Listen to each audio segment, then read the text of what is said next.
Atlanta area looking for leads there, but they have wrapped that mission and are now focused on Altoona, Pennsylvania, which is about 230 miles from here. It's a town between Harrisburg and Pittsburgh. We now know a man is being questioned there who has a similar weapon as the suspect. The murder weapon, that's what NYPD died. You guys heard that? I have no notification, so I need you guys' help. Just make sure your hard step out. Or do you want to move more over here? I've got them over your shoulder where you were standing. Okay, all right. I should have did what I was doing.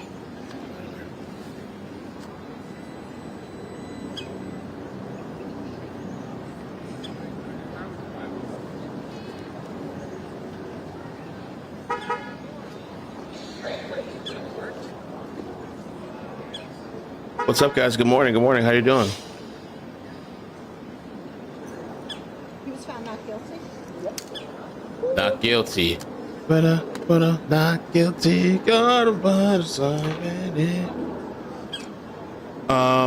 Give me a second. Let me pull up some of the information too in the articles.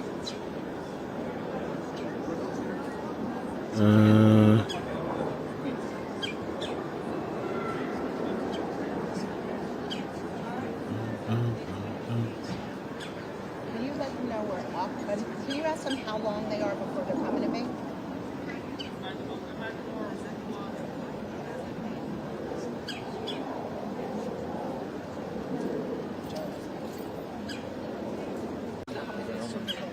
Stephanie. They won't have What's your enough name? for- Nice to meet you again.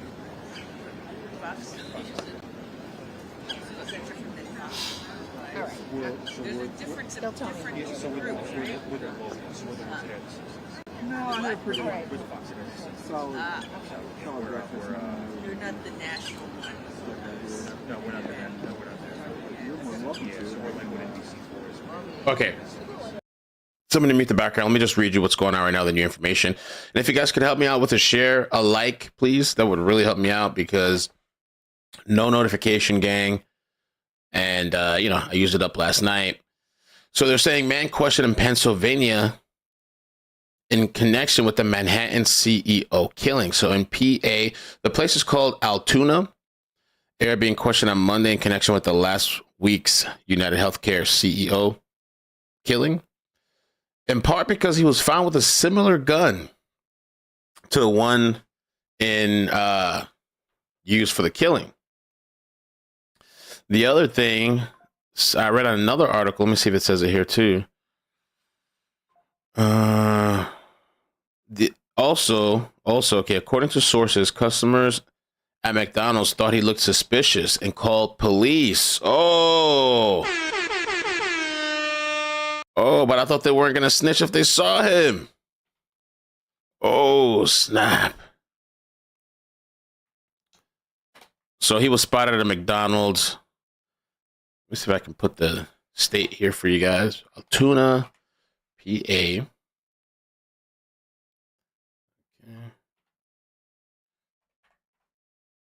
Altoona, PA. So, okay. So similar gun. They're also saying officers noticed that this person had a fake ID as well. And the man had a similar gun to the one used in the killing, as well as a silence. Oh, and a fake. Wait. Discovered the man had a gun similar to the one Thompson used in the killing, as well as a silence, and a fake New Jersey ID. The gunman allegedly used a fake New Jersey ID when he checked out of the Manhattan hostel. Oh, shit. This could be it for him. That could be a wrap.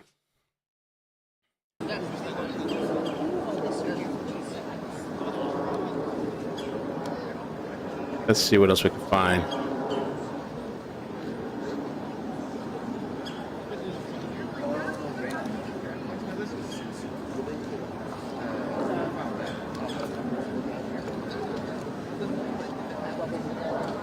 Could be a wrap. Hero, so quote unquote, hero might be caught.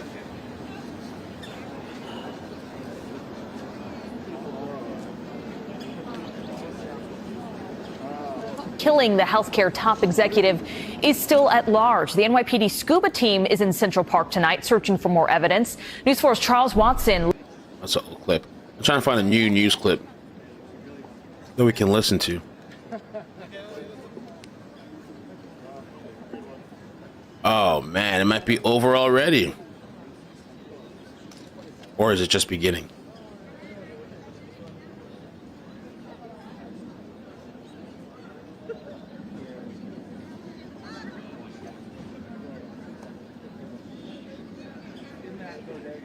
So they're questioning a man.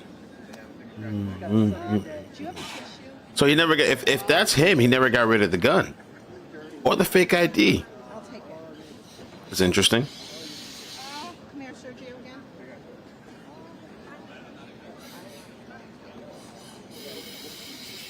All right, let me send out an email blast. Again, if you guys could help me out, please. Please, we're just, and this is live feed right now of them in Central Park. I don't know if they're gonna wrap up Central Park because they said police were somewhere else as well investigating something, and they wrapped up what they were doing over there, and now they're heading to PA to, I guess, to get this person or to apprehend him. Usually people get rid of the weapon. I'm surprised that if this is him, that he would hold on to the weapon. What? Unless it's a legal gun and it ties back to him. I didn't think he'd be using a gun that would tie back to him. You know? Like registered, you know what I mean? What the?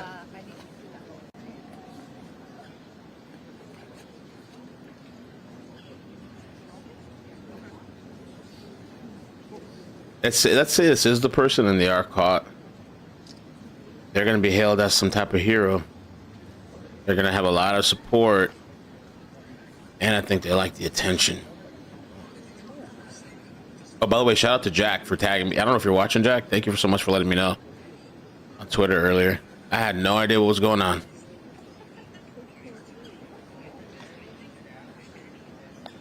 It's too cold. We're not doing that. Let's see what they got to say about this. Attorneys for me and the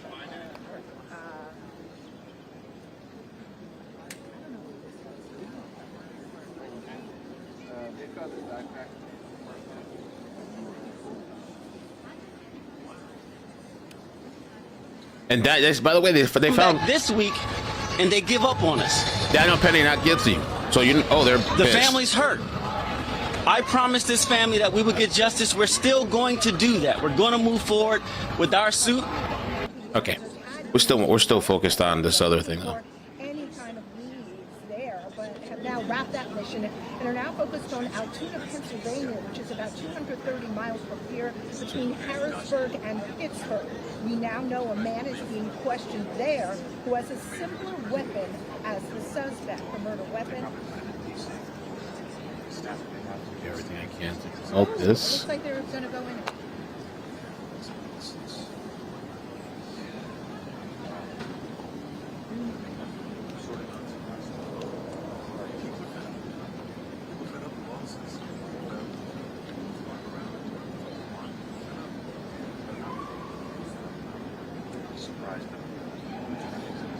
Yeah, yeah. Like, you know, this is your, he didn't mean it. The victim.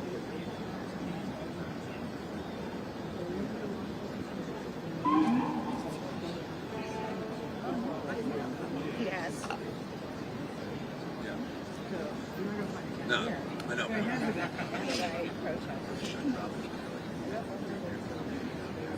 All right, let's see what else we got going on. So I think it's possibly it's this guy. I'll read the story again for those that missed it, that just joined. They've been saying it live on air, but I'll read it again. Okay. And I guess it looks like they're maybe wrapping up. This is live right now in Central Park, but police right now, they're heading over to Altoona, Pennsylvania. So it's just being reported now. They're saying a man in Altoona, Pennsylvania area is being questioned Monday in connection with the shooting, in part because he was found with a gun similar to the one used, according to two sources familiar with the matter told NBC News. The sources say it's too soon to determine if he has a case, if his case is connected to the death, but they're investigating it as a potentially significant development. According to the sources, customers at McDonald's thought this guy looked suspicious and called police. Why is he at McDonald's? I mean,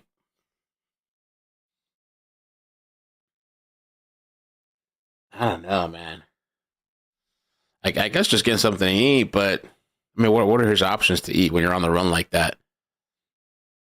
And you should try to blend in. I don't know. We'll have to look at I want to know what Altoona, Pennsylvania is like. What kind of Altoona, Pennsylvania? Okay, so he goes into McDonald's. He's acting sus. He has this mask on. You know, his eyebrows are on fleek and they're sticking out. His eyebrows are very unique, and he has like a very smooth, plasticky face, and so he sticks out. Probably like a sore thumb sticks out in this McDonald's. And so he looks suspicious. They call police. I guess that he didn't notice him calling police because he should have dipped. So arriving officers noticed a fake ID. So it took him in for questioning. Okay, so this dude's still rocking the same gun, allegedly. Still rocking the gun with the silencer. Still rocking the same fake ID that's been mentioned in the news. Once at the police station, the sources said officers discovered the man had a gun similar to the one used in the killing, as well as a silence, and a fake New Jersey ID.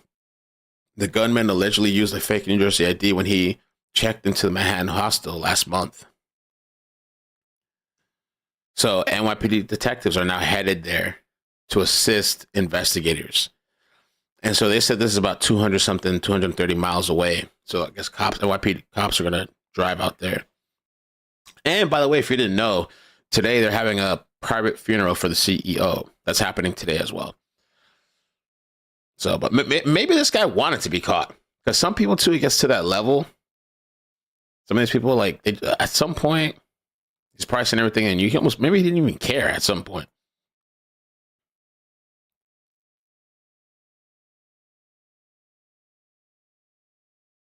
Wow.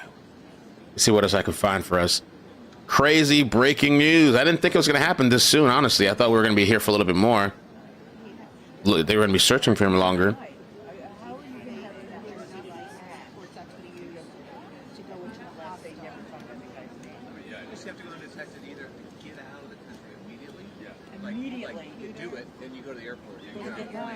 You say get out of the country immediately. Hear the back talk? So why are we in the car?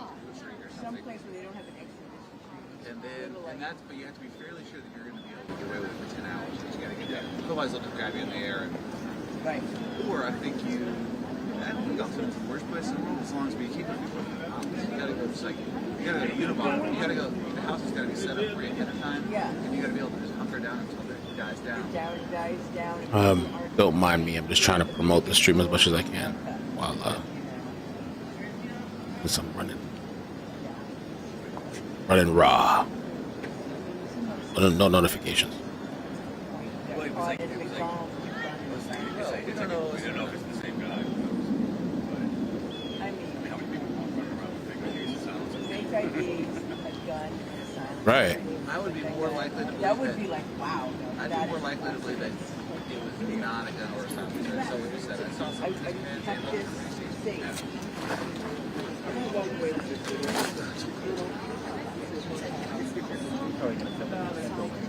That's good. Crazy, crazy.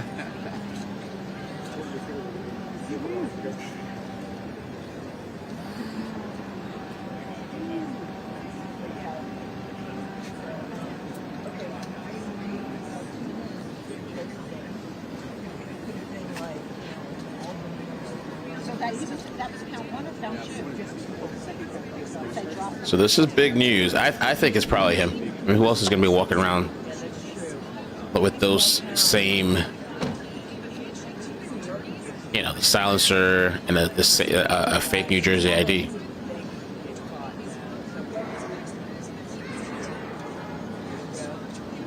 And for those that join, anybody following the Daniel Penny stuff, he was found not guilty. So know it's going to be a lot of heat in the streets. You gotta go local. You gotta go local. There's less cameras. Less cameras in the local. You gotta go to Mop Popper. I bet it to be a McDonald's franchise, you have to have a certain amount of years. Hey, JB, good morning. What's up, Amethyst? It's in Pennsylvania. Altoona, Pennsylvania. The gun thought to be similar to the one used. So I'm a little... I really thought... Okay, listen. This is why they've been searching this lake. It looks like they've pulled back now because now they found the... I don't know. They're going to check to see if it's really him. I think it's him. Who else is walking around with that gun like that, looking sus? I really thought that this person discarded the weapon. I didn't think they were actually holding on to it all this time. Why hold on to that? And I thought he was going to try to maybe lay low. I mean, McDonald's is pretty, I guess maybe lay low. I don't know. Maybe he just didn't think. And the customers that thought he was suspicious had the time to call the cops, and I guess he didn't pick up on it. They called the cops on him. He didn't pick up on it. And the cops had time to get there. And when they got there, checked them out, fake ID, the same. I don't know if it's the same, but they say it was a New Jersey fake ID. And that's the shooter had a fake New Jersey ID that was used to check in. Kept everything on him. So, I mean, was he not following the news?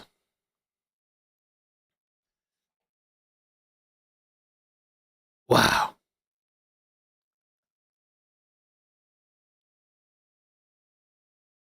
Is it my PD? No.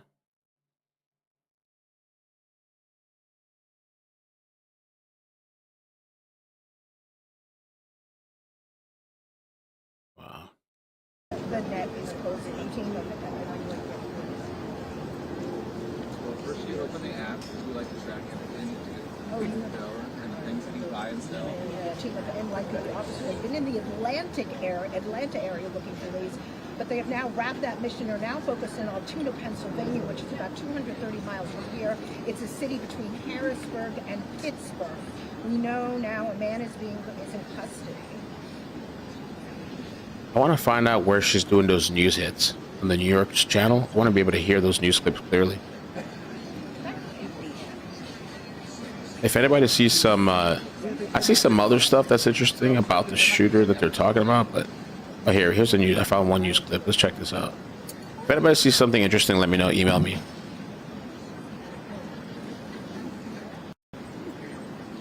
Removing graffiti, repaper. Breaking news right now in the investigation into the killing of a healthcare CEO in New York just last week. I want to get right to NBC's Tom Winter with new information. Tom, what are you learning? And reflecting the reporting of my colleague Jonathan Dietz and myself, two senior law enforcement officials say a man has been taken into custody in central Pennsylvania, specifically the Altoona area, is being questioned by law enforcement. NYPD detectives are en route. In the course of their investigation, they found a gun similar to the type of gun that was allegedly used during the shooting last Wednesday in Midtown Manhattan when UnitedHealthcare CEO Brian Thompson was shot and killed at approximately 6:46 a.m. So again, repeating the news, there is a person that is being questioned by law enforcement. NYPD detectives are en route to Altoona, Pennsylvania, because an individual there was picked up and taken into custody for having a weapon that is similar to the type of weapon that was used. You'll remember from all of our reporting last week and this weekend, a very unique weapon that was used in the course of this shooting. So is it definitively him? That work is ongoing. That's the reason why we wouldn't be putting out a name just yet. But as far as this investigation goes, it appears that they've had perhaps their most significant break to date. However, it's going to require a little bit more work. And as we said on NBC Nightly News last night, they still have to do a lot of work to match this individual to the evidence, and they'll need to do that as well. So a lot of moving parts here this morning, but wanted to bring the news to you just as soon as my colleague Jonathan Dietz and I had it, which is, again, a man has been taken into custody in Altoona, Pennsylvania, the central part of that state. And he's being questioned by law enforcement there and soon NYPD detectives because he had a weapon that was similar to the type that was used in the Midtown shooting. That's all we have for now. We're going to continue to work on this, Anna, but that's what we have. Okay. Everyone's asking. All right.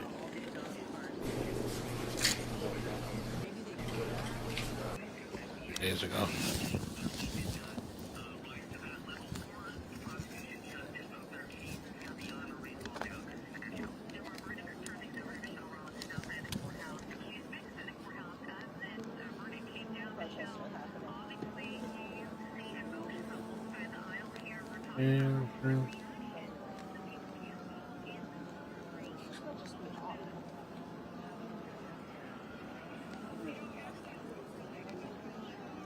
Breaking news. This is wild. Oh, let me check something else out too. I'm trying to see something.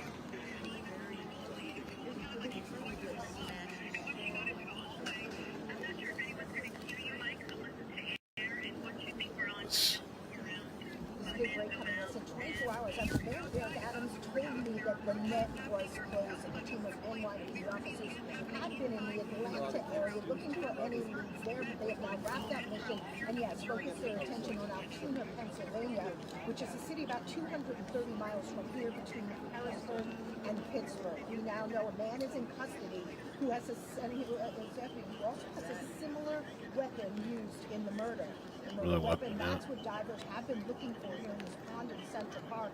Continue to search Central Park for this hour because they're A lot of this is like old clips.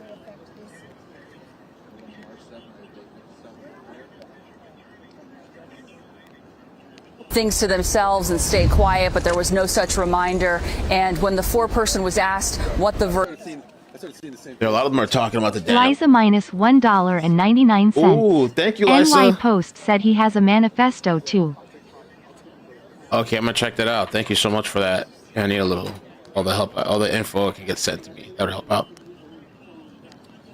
I'll see if I can. Oh, you know what? Let me check here.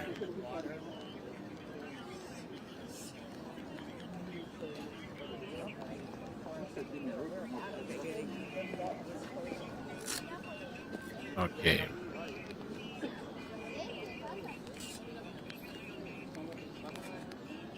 I'm trying to find out and see if I can see what you're saying. That would be interesting if he does.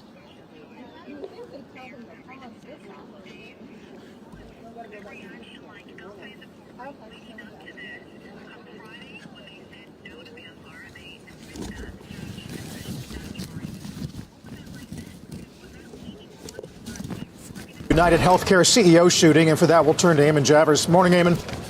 Carl, that's right. Nothing definitive just yet, but NBC News has two sources familiar with the situation who say a man in the area of Altoona, Pennsylvania, is being questioned in regard to this shooting. The issue here is that he was Katrina, I just saw that too. Thank you.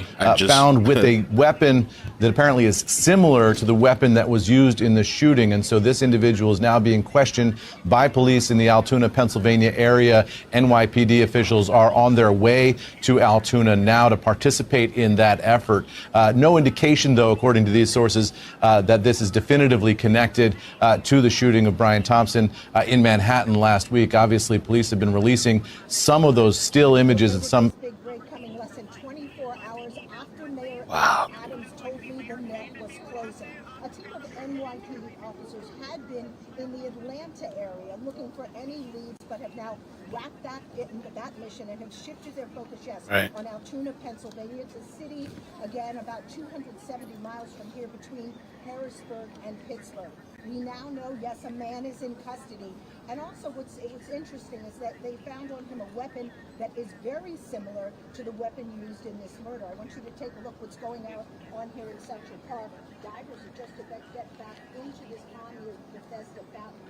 This is day 3. Okay. Let me get the map up. Depending on what happens in Altoona, Pennsylvania, they may clear this scene as well. It is day 3 of this methodical search in this pond. So this guy, they were searching in Atlanta. They were doing an Atlanta search, but this person was found in PA, Altoona, PA.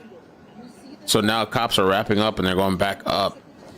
It seems like it'd be faster to just send these people over here, but maybe these are the people they have investigating. UnitedHealthcare CEO Brian Thompson appears walking outside the building at around 6:45 Wednesday morning. Oh, yes. And opens fire.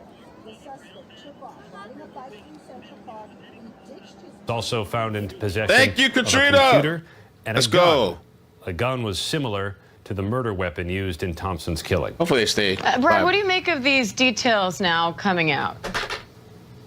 You know, this is potentially exactly what you want to happen in a high-profile case. You basically plaster a person's picture across the board, across the country. and then somebody hopefully comes forward. In this case, this Good Samaritan did come forward. It may not be the right guy, but certainly the preliminary information would certainly suggest it may be the right guy. The real question is, how do you eliminate him or not? Quickly, for example, if they have a partial print, if they have enough points, they might be able to print him and see if they can get a preliminary maybe ID, not something they can immediately go and look at. Obviously, they'll print him and throw that in the system, as I mentioned before. But, you know, this is just a great find if, in fact, it's him. How big of a deal is the gun here? If he's carrying a gun similar to what police are saying was used in this crime, given police are saying this wasn't your run-of-the-mill handgun that you might expect to be used in a crime like this? Brad? Well, you still have to link the gun to him. Granted, it may be exactly this veterinary-type pistol that you have to manually rack each time for it to shoot. But until you prove that that's actually the gun, I'm not sure that in and of itself. It's just all of the preliminary information seems to be very positive if it ends up being true. I think it's going to be a while before we get that for the police to say, this is the guy, just because of what I'm talking about. You've got to eliminate it one way or the other, and you're going to have some verifiable action for that to occur. And Aaron, we're looking at video of divers having checked out a pond in Central Park. Obviously, police trying to look into every angle they have. What's the latest on the investigation right now? Well, this is the investigation. You know, they want to recover as much evidence as they can for an eventual prosecution. So far, nothing they've turned up has led police to the suspect. In other words, they have a water bottle. It had a smudged fingerprint. Once they figure out who their suspect is, that fingerprint could come in handy, but nothing so far led them to the killer. So what they've been relying on is the imagery that they've selectively chosen to put out to the public, hoping that someone will come forward. And it appears that's exactly what has happened. So they want to recover evidence. They're going to keep doing that, no doubt, for a possible prosecution. But the best break in the case they've had so far appears to come from a heads-up citizen taking a look at the imagery, taking a look at this person who entered a McDonald's and calling police. And Aaron, what are you hearing in terms of a reaction from the healthcare industry? Because they found deny, depose, defend on the bullet casings. Police said this fake money also involved. What are police saying about that? What that says about a potential motive here? And how are other healthcare companies reacting to that? They haven't said what the motive is, but they certainly are looking at those pieces of evidence that you mentioned, Diane, and investigating whether this was some kind of a grudge against the insurance industry or UnitedHealthcare in particular. They've ruled out anything having to do with Brian Thompson's personal life, but they just don't know for sure. But the insurance industry is certainly taking this seriously. UnitedHealthcare headquarters over the weekend, they put up fencing all around the office. And a number of other health insurance companies have told their employees to work from home. They're closing their offices. So this has had a chilling effect. And Brad, it also comes as ABC News obtained this video showing the suspect. Thompson is when he goes ahead and moves in. But what do you make of that video and then connecting the dots of everything else investigation?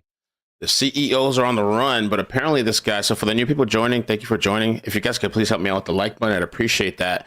And let me just do a little recap for the new people that joined. This is breaking news. I really believe that this is the person. Basically, so this is in Altoona, Pennsylvania, where this person, potential suspect, was caught. So this person, I guess, walked into McDonald's, and people at McDonald's thought that this person looked suspicious. Guy's sus. So they called the cops. And I guess he didn't notice these people calling the cops. I guess he didn't notice people looking at him. So when cops arrived, they noticed a fake ID and took him in for questioning. And that fake ID is a New Jersey fake ID. And if you've been watching, the person that checked into that hostel used it with a New Jersey fake ID. So this guy has a New Jersey fake ID. Not only that, I guess when they searched him or whatever, they found a gun that looks similar to the one that was used in the killing with the silencer as well. So I would have thought this guy got rid of the gun. I guess he did it.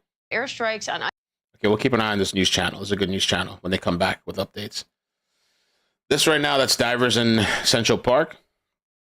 I don't know why they're still searching in the water. If this is their person and the gun's on them. And so yeah, that's what we're at this morning. Plus, they're having a private funeral for the CEO today. Hot mess. Hot mess. Hot mess. Hot mess. I mean, who else is gonna be walking around with that kind of gun?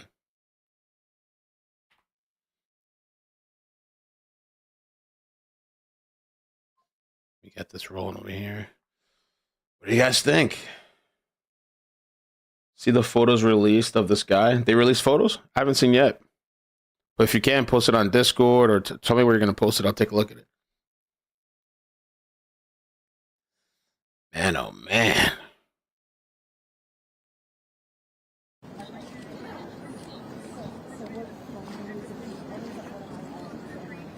Maybe they're hoping they still find clues in the water.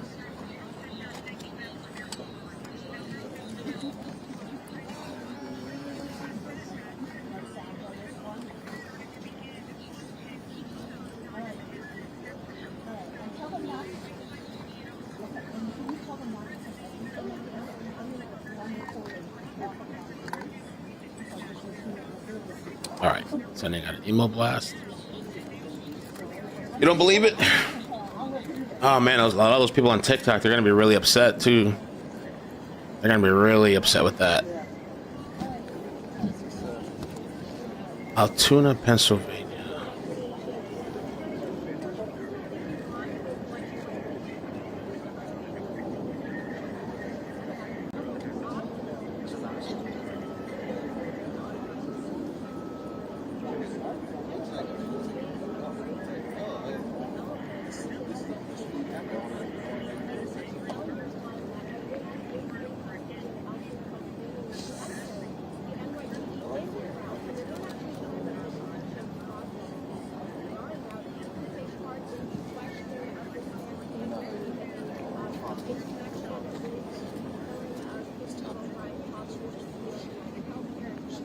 Daniel Penny not guilty.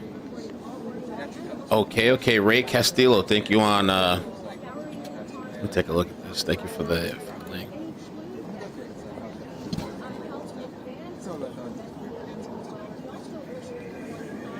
Oh, okay, it's a local news station.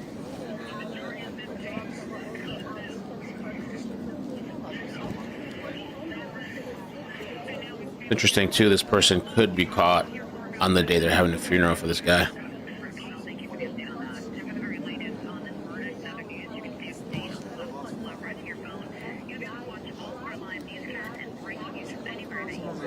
Investigators have been combing the park since the Wednesday shooting and have been searching at least one of its ponds for 3 days, looking for evidence that they may have thrown into it. And right now, we do have that live look right here of NYPD taking a look here at a pond in Central Park. Just on Friday, police found a backpack in the park that they said the killer discarded as he fled from the crime scene outside the New York Hilton Midtown in Manhattan to an uptown bus station where they suspect he left the city on a bus. But they had not yet found the gun or the shooter, nor had they identified him by name.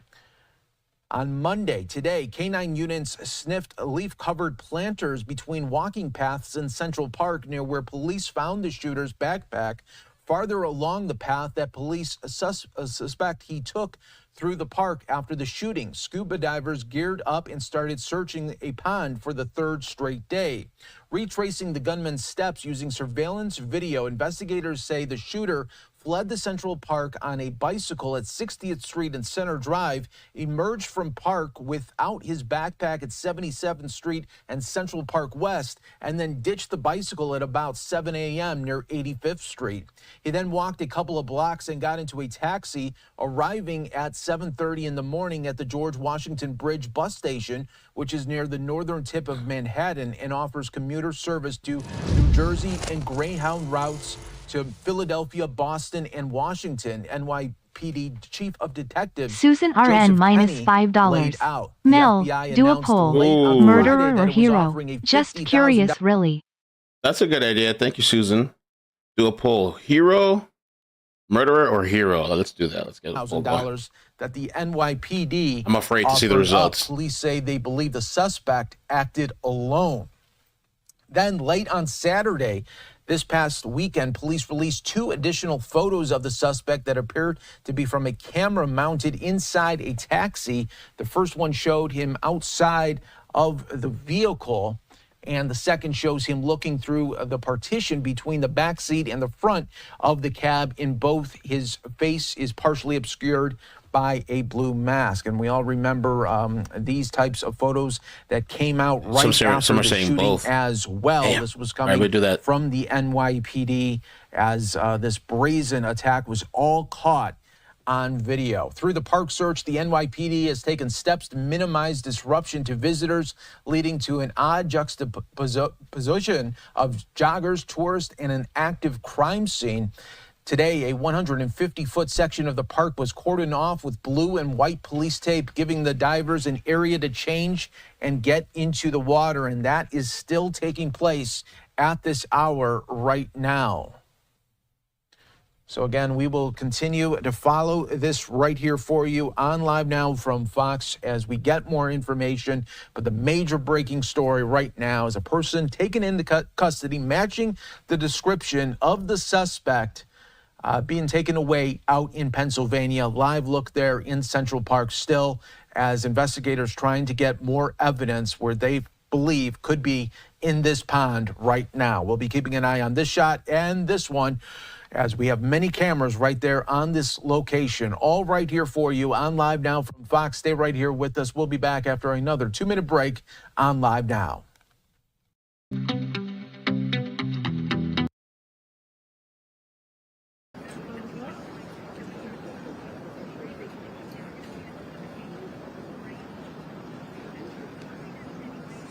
Desde el lunes fuimos testigos de cómo la NYPD regresó con sus buzos hacia aquí, hasta este lago donde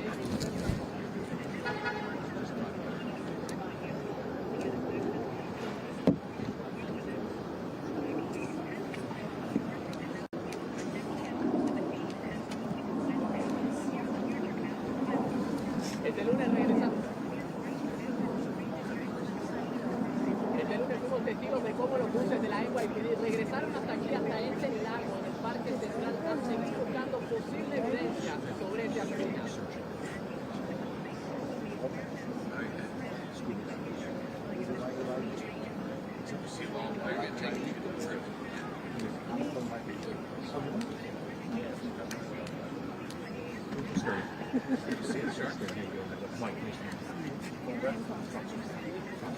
I tried to get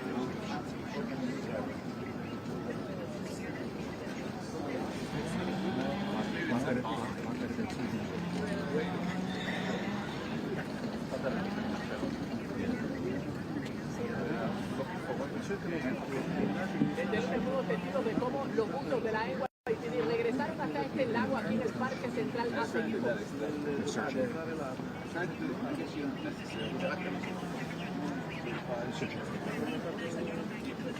Este lunes fuimos testigos de cómo los buzos de la NYPD regresaron hasta aquí, hasta este lago del Parque Central, a seguir buscando evidencia sobre este asesinato.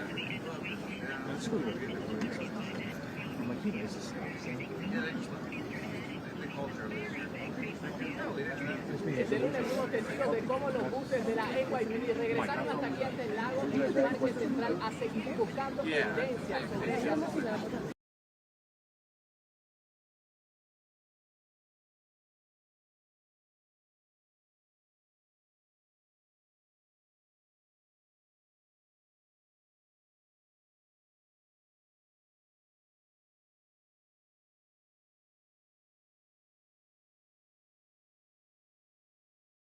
Oops. Thank you for telling me I was muted. I guess that I was just saying that. So they are saying supposedly that there was some type of manifesto found with this person. Let me see. I'm not sure where this guy got it from.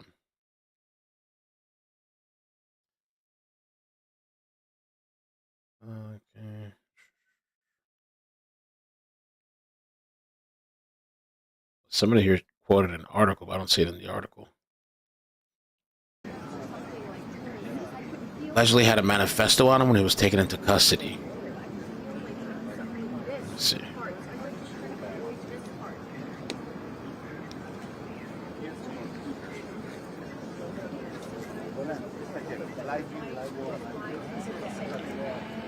Yeah, allegedly had a manifesto on him.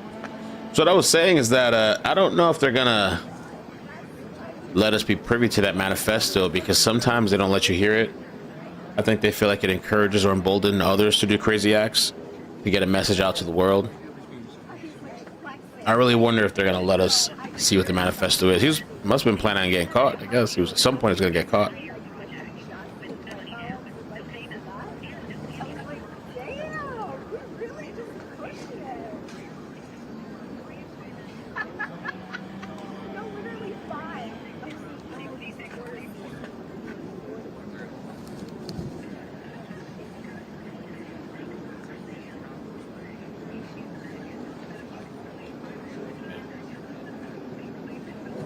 They're in the water.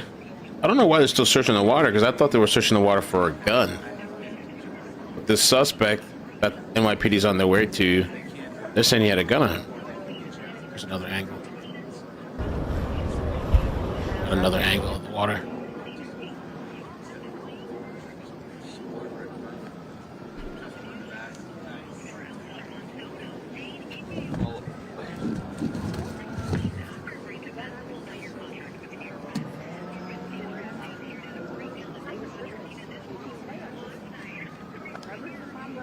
Maybe they're searching for other clues.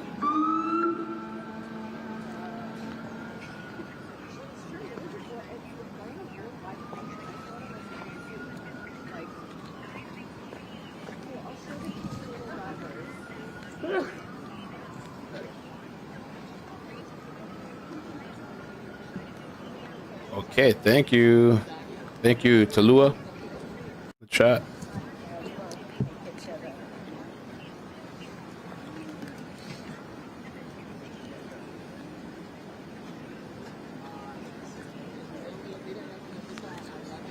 Shouldn't see that right there.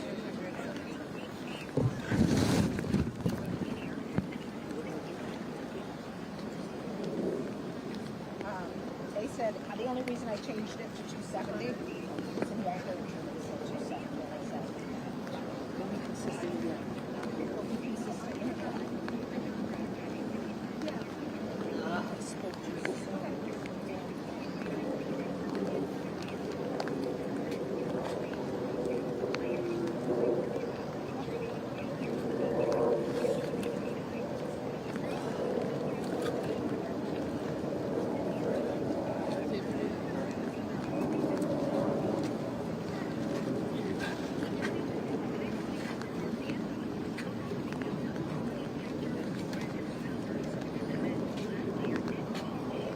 All right, so we're checking here for new updates.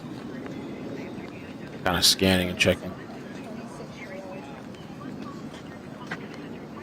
That would match the stuff. What he looks like. Person of interest taken into custody.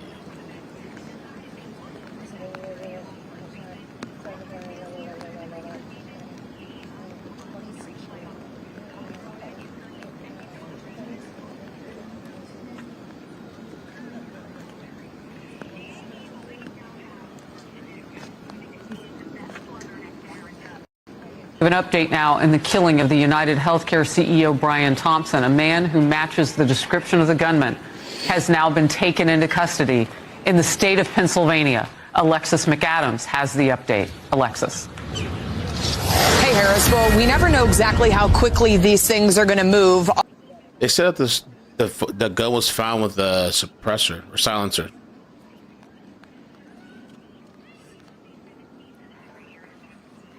All morning, I've been in Central Park as these dive teams have been doing everything they can to find what I was told was the weapon because they couldn't track it down. Now, investigators and NYPD police sources, Harris, telling Fox News that they believe they found a man who matches that same description of the gunman who killed that CEO in Midtown Manhattan. They found him at a McDonald's in Altoona, Pennsylvania. Okay, that's like a 5-hour drive from where we are right now. We knew that the person of interest had possibly hopped on a bus and fled town. Now we're being told they believe they have that person of interest in Altoona, Pennsylvania. So we kind of talked about this earlier when I checked in with you. Person of interest. What the hell? Oh no, don't do that to me. Well, could a pop band help lead the way to peace in the Middle East? As one is the world's first male pop group with Israeli and I found it. Suspect. They're keeping it at person of interest right now, and they're just saying he matches the description. But not only does he match the description for people watching at home, he also, according to investigative sources who are telling Fox News, he had the weapon they believe was used in this murder in his pocket. So this is what happens, I'm told, from police, and it's still developing. But this person's at this McDonald's in Altoona. We've been putting these pictures out all across the country because it's been a nationwide manhunt. So they've been asking people, do you recognize this man in the photo? We want to talk to him. We think he was linked to this ongoing investigation. Well, somebody, Harris, said that McDonald's in Pennsylvania recognized him, called it into local police, and here we are right now. So if this ends up panning out and they are going to question this guy in Pennsylvania, we could have a huge break in this case. This comes as that CEO's having a private funeral right now in Minneapolis area where he was from. He was just in town for business where he was gunned down. Back out here live, the question is, what's the motive at this time? Could it be linked to his job? Yeah. What exactly all right, was Alexis, that all about? All right. So, wow. Mamma mia, they got this dude. Seems like it. Oh my God. Let me see. I have this live page here. See what other updates we got going on. Yeah, the McDonald's arrest in Altoona echoed the arrest of Frank R. James, who in 2022 set off smoke grenades inside a crowded subway car in Brooklyn and opened fire, injuring 10 people, and was also arrested at a McDonald's. After a 31-hour manhunt, James was caught when someone recognized him at one of the chain's outposts in Manhattan. So, man, people can't help themselves, man. It's the McDonald's breakfast. The McDonald's breakfast. Scary as F. I don't know why they're still in the pond because it's live. I don't know if they're searching for something else. It doesn't make any sense to me because so multiple people have been caught at McDonald's. There. Man detained. Oh, let me show you guys this this is a cool map. Let me download this. This is actually a cool map to look at. Somewhat. Show it here. Oh, it doesn't show. Okay. It does. Okay, let me do this. A second. So this is where he was caught. Altoona. Actually, let me take a picture of that too. I might be able to use that for a thumbnail. Altoona, Pennsylvania. But cops were searching in Atlanta. I wonder, why this person was in Atlanta. Was it to throw them off, or is Atlanta really where this person resides? But they were hiding out in Altoona.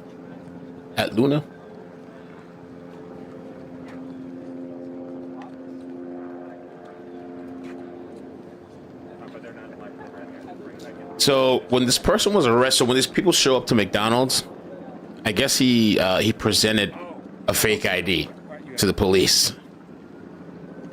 That's what a senior law enforcement officer said. He's to be charged in New York. He would need to be extradited. So they're going to have to probably move him. But NYPD is heading over to Altoona. He showed them a fake New Jersey ID. Bruh. How are you going to still be... So he wasn't keeping track of the news, or he just didn't care?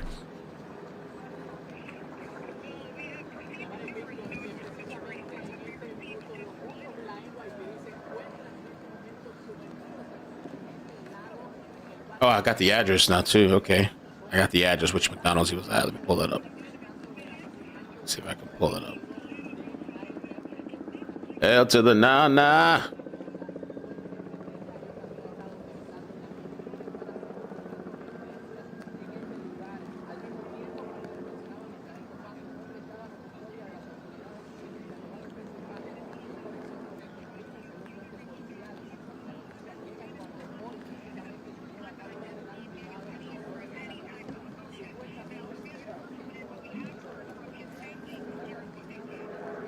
Okay. So they're saying this is the McDonald's. How you gonna get caught up like that, man?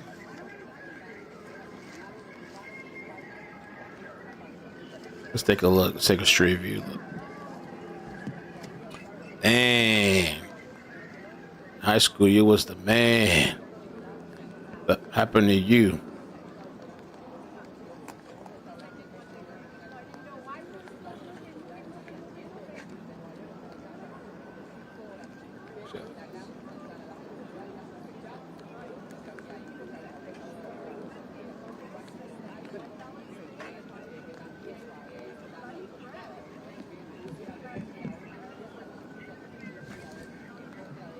I'm loving it.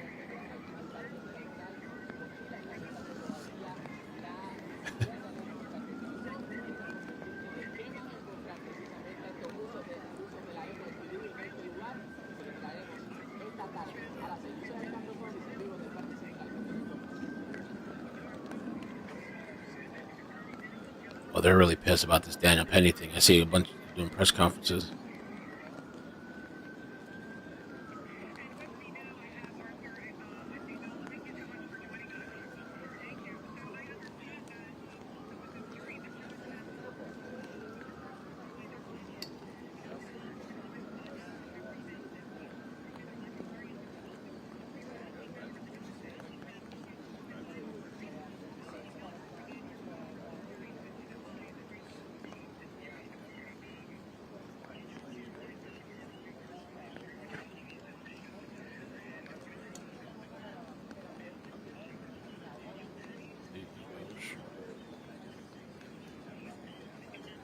You know what? It might be interesting. I don't know if you guys want to do it. It's been a while since I've done it, but it would give me an opportunity to keep doing a couple things in the background. I don't know if we want to do calls or not. Take some calls.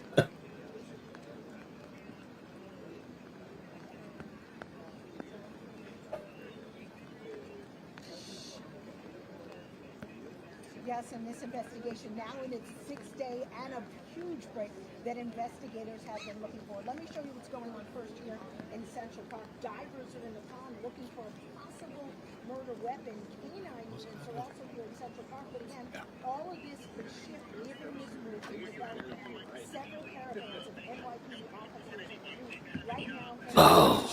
Pennsylvania traveling westbound through William, New Jersey. Oh, they said it was a McDonald's worker that called him, snitched. Oh man, no. It's been a long time since we did calls, right? I don't even know if I know how to use the app anymore.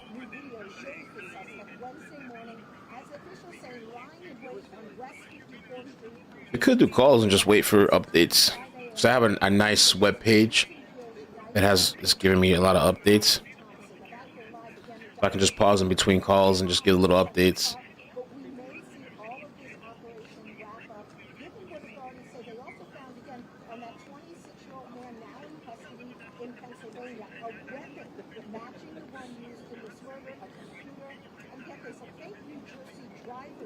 Fake New Jersey. That's got to be him, man. It's got to be him. There's no question.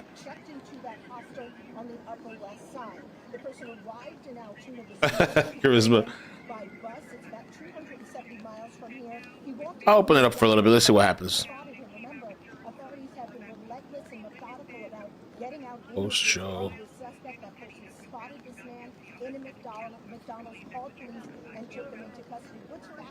I ain't gonna do me like that. This town, Altoona City, Altoona is only about 270 miles from here. So where has the suspect been since Wednesday? Did he go straight there? Have he been staying at other places? we'll have to hope to learn more, but again, a very big break, something we've all been looking for. Thank you for calling Collins Studios.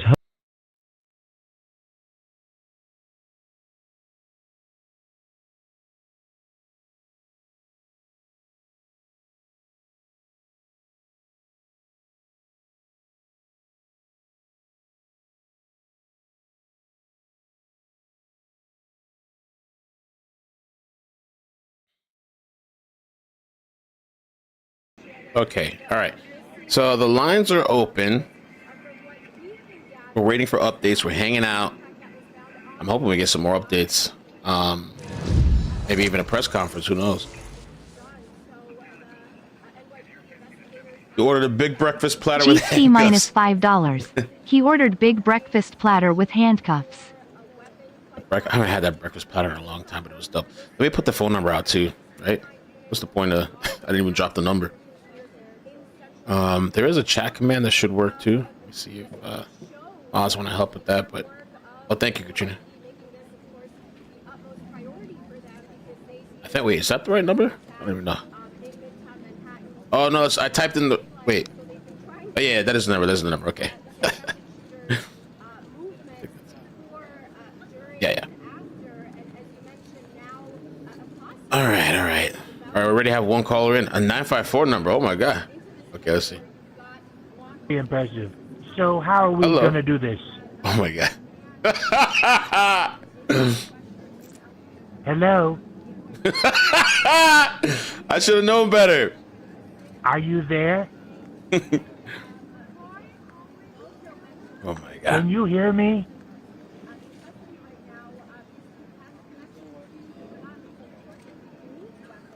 Hello? You don't know who I am, but this is my first time doing something like this. Believe me, I swear. Oh my god. Should I give you the money first? Because I have a lot of it. Bigly. All right, first call, Also, man. A dub. Can you try not to tell anyone about this? It's quite... All right.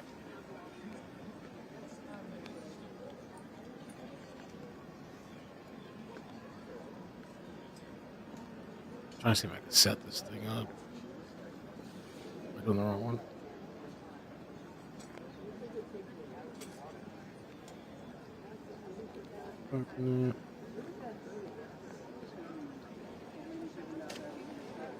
Waiting on some updates, man. The supposed, a lot of people are going to be really disappointed about this. They said he was a hero to them.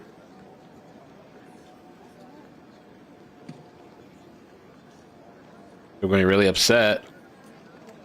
No, there's no callers right now. No callers if you want to call in. I'm surprised, actually. Normally we get a whole bunch, especially with this many people. We got somebody in. Let's see. 870, how you doing? Where are you calling from?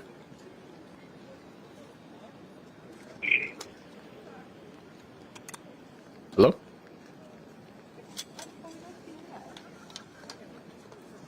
Hello.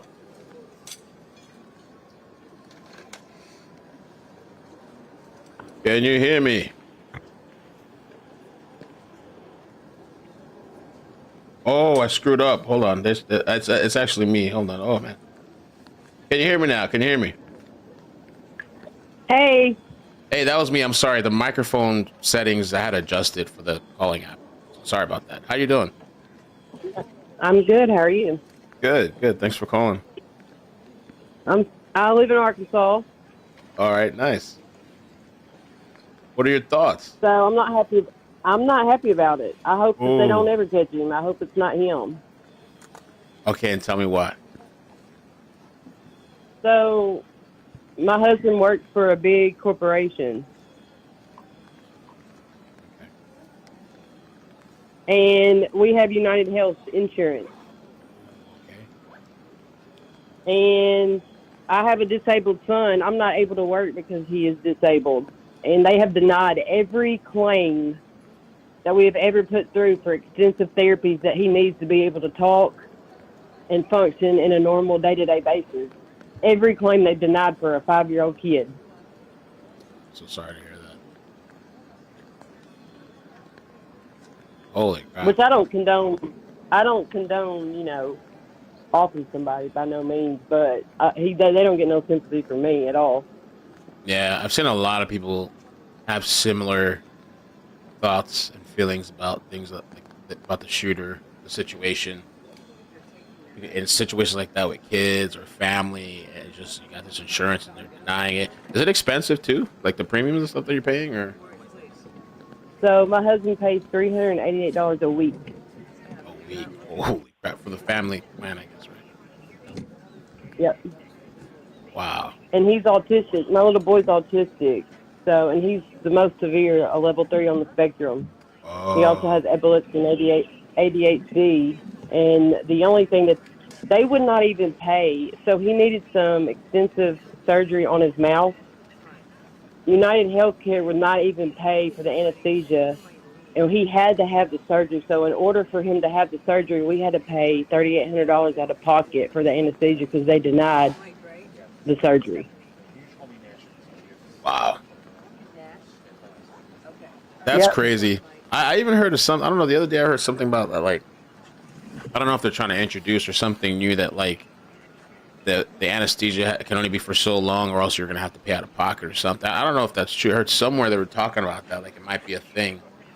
You might have to start paying for your own. Yeah, that's Blue Cross Blue Shield. Yep. Holy crap. But luckily, Frito-Lay has now switched their. In January, we go from UnitedHealthcare to Blue Cross Blue Shield. They canceled them.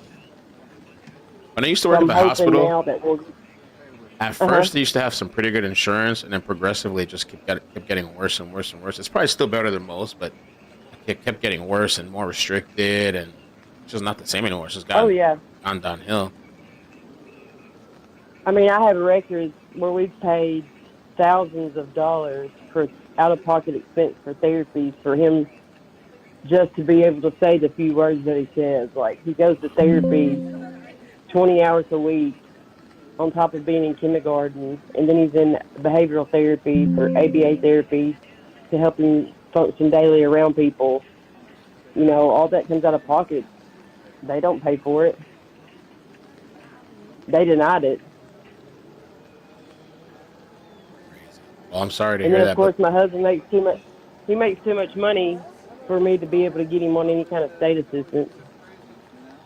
Okay. Right. Because I'm going to be looking to get insurance. Like, what's the point in paying for health insurance if you guys are going to deny everything that we've tried to put through? Mm-hmm. Yeah, I'm looking to get some insurance myself. I got to do it soon, actually. But what I was hearing when you go through the government, the healthcare gov or whatever. So what I was told, because my income varies, and so what I was told is that because you have to put in your whatever amount you make annually, and I heard that if you make more 1 year than what you put in, like you end up making more, you have to pay back all kinds of fees and money and all kinds of stuff after. I heard like the penalties can be heavy. God. That's what my tax person told me. I have to look into that, but I was like, oh my god. And I know somebody else, a business person that has it, and she told me that like she has it, but like everything's so expensive with the insurance that sometimes it's better just to go cash in some of these places. But some of these places don't want to deal with insurance either, so they'll do a way cheaper charge with cash. Right. Yep, it's insane. Sometimes it's cheaper to not have insurance than it is, but then you get penalized when you do your taxes. I know. If you don't have health insurance. Yeah. All right. Well, thank you so much for the call. Well, Appreciate that's that. my thoughts on it. All right. Have a good day. You too. Mm-hmm. Let me take this other person. And as far as updates, I mean, I'm checking still. Nothing yet. They're saying that they're, like we already talked about, the man detained at McDonald's had a handwritten manifesto, according to two law enforcement officials. So he was ready. Like, if he gets caught, this is my manifesto. I'm really curious to see. I want them to put it out. I don't know if they will, though, but I'm really curious because I'm sure it's going to be, like, really interesting to know the backstory or the mentality of this person. The other thing, the handwritten manifesto found on the person of the man detained in Altoona criticized healthcare companies for putting profits above care. Boom. Boom. There you go. Okay. 503, taking your call. 503. Hello, how you doing? Hi, good. Where you calling from? All right. Good morning. I'm calling from Portland, the city of roses, Portland, Oregon. Oh, nice.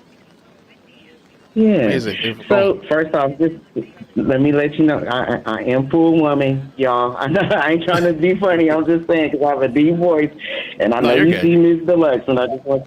Okay, just want you. Yeah, that's me. No. Okay, so first I want to just thank you for what you do, man. You're my hood news. I can come to you first before you know it, for real. And I want to thank you for that. And you so well in what you do. You do so well in what you do. My thoughts are all over the place, Mel. But I guess what I'll start with is I need this same energy to be directed to the people who make this work. We gotta get behind the machine and see who Oz really is. You understand what I'm saying? In the Emerald City around here, we gotta really pull the curtain and just and stand up and say, you know what, this stuff has to change. And if this has to be, you know, the fire to the stick of dynamite, then so be it. But I'm pretty sure a lot of people are like, oh, dang, I hope it ain't him and that kind of stuff, you know. But I just heard you say that he has a manifesto. So if he was willing to do that, then that's on him. And I believe in God. That's between him and the Lord. However, I also have to say that I don't believe in street justice. I wish that he would have took that same energy. You know what I'm saying? And can you say that again? You don't think it's what? I said I wish that he wouldn't have done it in that way. I wish he would have had that same energy. You know what I'm saying? And ignite us all. You know, and so he wouldn't have to take this fall like he's taken. Has UnitedHealthcare redeemed your ways? Absolutely. Absolutely. I'm in remission of cancer, and I was blessed to, yes, sir, I've been good. Everything is good. I thank my almighty God. Amen. Yes. You wouldn't even know I had it. And when I did, you didn't even know. So I'm blessed. And yes. So, you know, have I been through some stuff? Absolutely. Have I wanted to hit somebody outside the head? Yes. But did I do it in that way? No. I took it, first off, to a higher power to get me to the powers that be, if that makes sense. And that's all I really wanted to say to everybody is that, you know, we got to look at it the other way. What if he was our people? Because that man truly is only doing what his job is. And us as United States citizens need to do our job as well. So I just wanted to say that. Thank you so much. I appreciate that. I feel like this whole situation has definitely started a big conversation around healthcare stuff. But I really wonder, is it going to change anything? You know, like they're just going to, I don't know, these companies too, UnitedHealthcare, they're just going to replace him. They didn't even put up any reward money, just on to the next. Is it going to change something? Right. They put $2.22 on that, man. 10,000 is crazy. But yeah, I don't know. They're going to get more security. They're going to get more security for themselves. Yeah. Well, I know that's so ugly. And then that's, you know, they don't mind spending that though, but you don't want to help people get to where they need to be healthy. So I get it. Trust me. Like I said, have they done me ways? Yes. But I just wish we could take this energy, all this feeling that we had. No, we didn't really want this man to get caught, but we didn't really want somebody to have to die either. I'm pretty sure it's a lot of people that feel the way that I feel.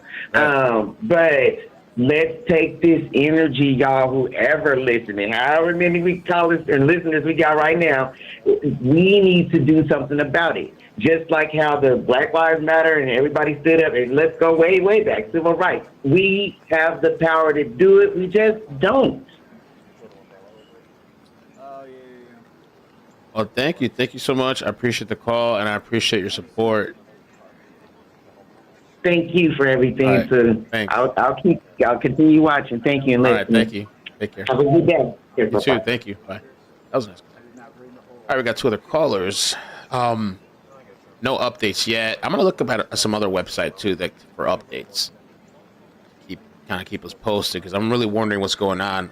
I wonder how long it's gonna take cops to get there. First of all, because they're traveling, and then I don't know. They're gonna interrogate the person and then extradite the person.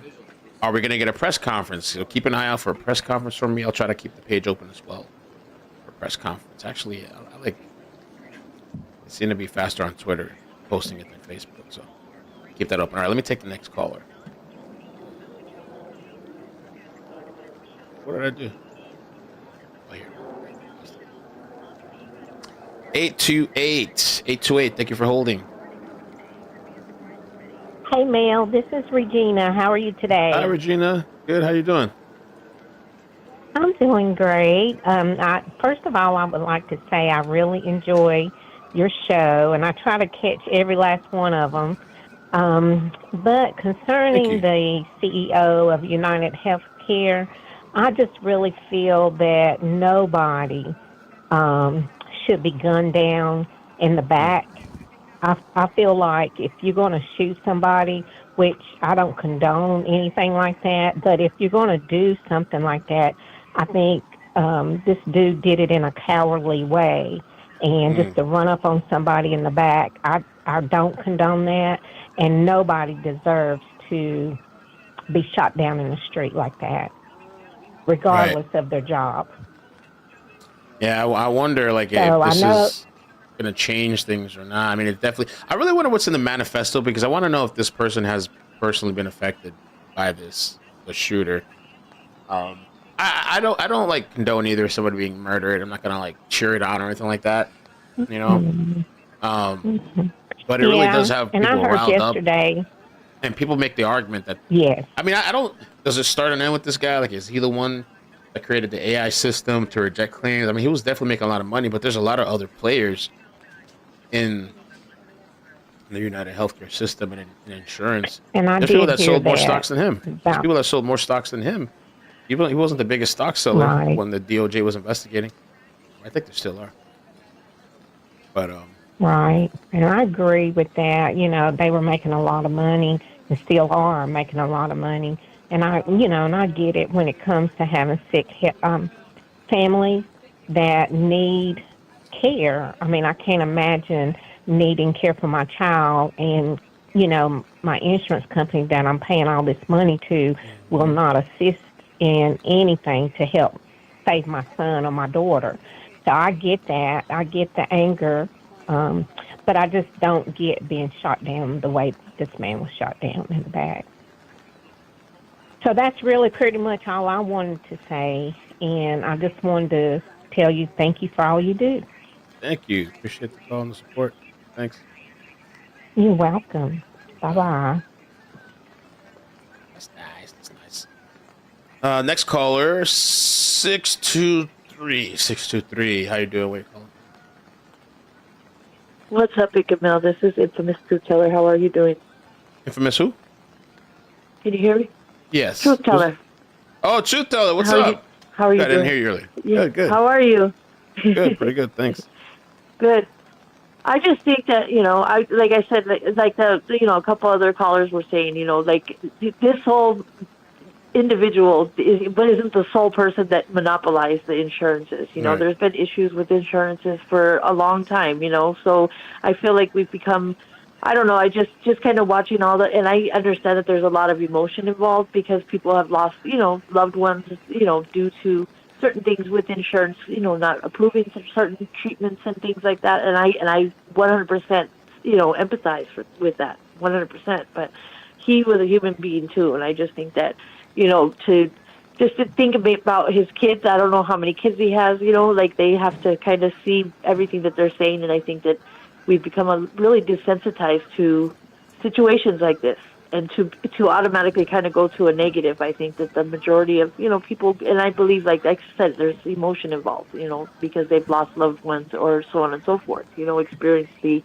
the effects of the healthcare, whatever's going on with the insurance monopolization, and I just think that we should be a little more empathetic to him just being a human being and lost his life, Thank you. That's Yeah, about thank it. you. That's all I gotta say. What do you think about this guy being caught at McDonald's? I guess in That's hilarious. I mean, I think it's I think it's hilarious, But like they have the what do they say? America's dumbest criminals. That show that they have, and people are just on alert too. They probably just noticed them. Yeah, And they everybody's said, he looks the familiar. faces everywhere. That's Yeah, the thing, exactly. And faces then people are everywhere. dressing up like them, and so yeah, exactly. So, but yeah, I just think we should be a little more empathetic. I think and just be a more considerate towards even like the loved ones that lost him. You know what I mean? The family. They're hearing a lot of this repercussions. He's not the sole person that monopolized the situation. Yeah. So I just think we just need to be a little more mindful about being empathetic in regards to that. Just be more sensitive to that, I think. But that's All right. about it. Thank you. Thank you for the call. All right. All right. Take care. All right. Thank you, and you do a Bye. great job. Thank you. Thank you. Goodbye. All right. So another bit of interesting information because I keep it an eye. I was tagged on Twitter. So here's some information too. So the guy that they're questioning right now in Pennsylvania was described, we know this, as suspicious. They're starting to leave by customers at McDonald's who called police. 3 senior law enforcement officials said when police arrived, they noticed the man had a fake ID and he was taken to the police station for questioning. Once there, they discovered he had a gun similar to the one he used in the killing and a fake ID. They're saying that. Let's see.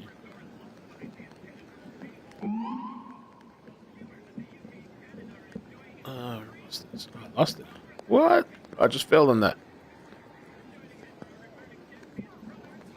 Did I open the wrong one? Oh, I opened the wrong one. That's why. A man in Altoona, Pennsylvania was stopped. All that being held for questioning. The man was on a Greyhound traveling through Altoona on Monday morning, sources said, when he got off the bus and walked into a McDonald's, and that's where witnesses recognized him from the images of the suspect being circulated. Damn. Police also recovered writings, the manifesto, and a computer from the man in Altoona. They got a computer as well.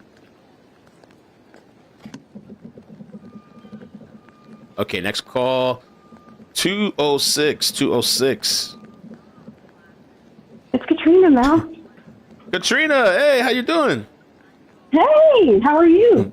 I'm good. Thanks for calling. I know you told me that you're heavily invested in this. Well, it's just so interesting to me because of all the insurance stuff that goes on. And I know people aren't happy about, I'm in the same boat. All my claims get denied too, so I get frustrated. Really? I agree nobody should be killed over it. Oh, yeah, I have stories for you. I'm not going to get into those now. But my big thing, though, is so he planned all this out, right? But then he keeps the gun. I don't get that. Why? I'm having a hard time with that if it's him. Like, he did a really good plan, but then you keep the gun on you and you're at McDonald's. I know. Normally people ditch the gun. So, well, yeah, especially people that plan it well. That's one of the first things you do. So that's all. I'm just confused about that. Your given industry. Yeah, I don't understand it. And I'm really wondering what the manifesto says. They said it says something about insurance and them taking profits over health. I'm sure it has to do. When it first happened, that's what my thoughts were. Is it was. Yeah. Although it could be Pelosi, I wouldn't put it past her. But I do think. I do think that it has to do with somebody's family or themselves, probably more likely family that got denied.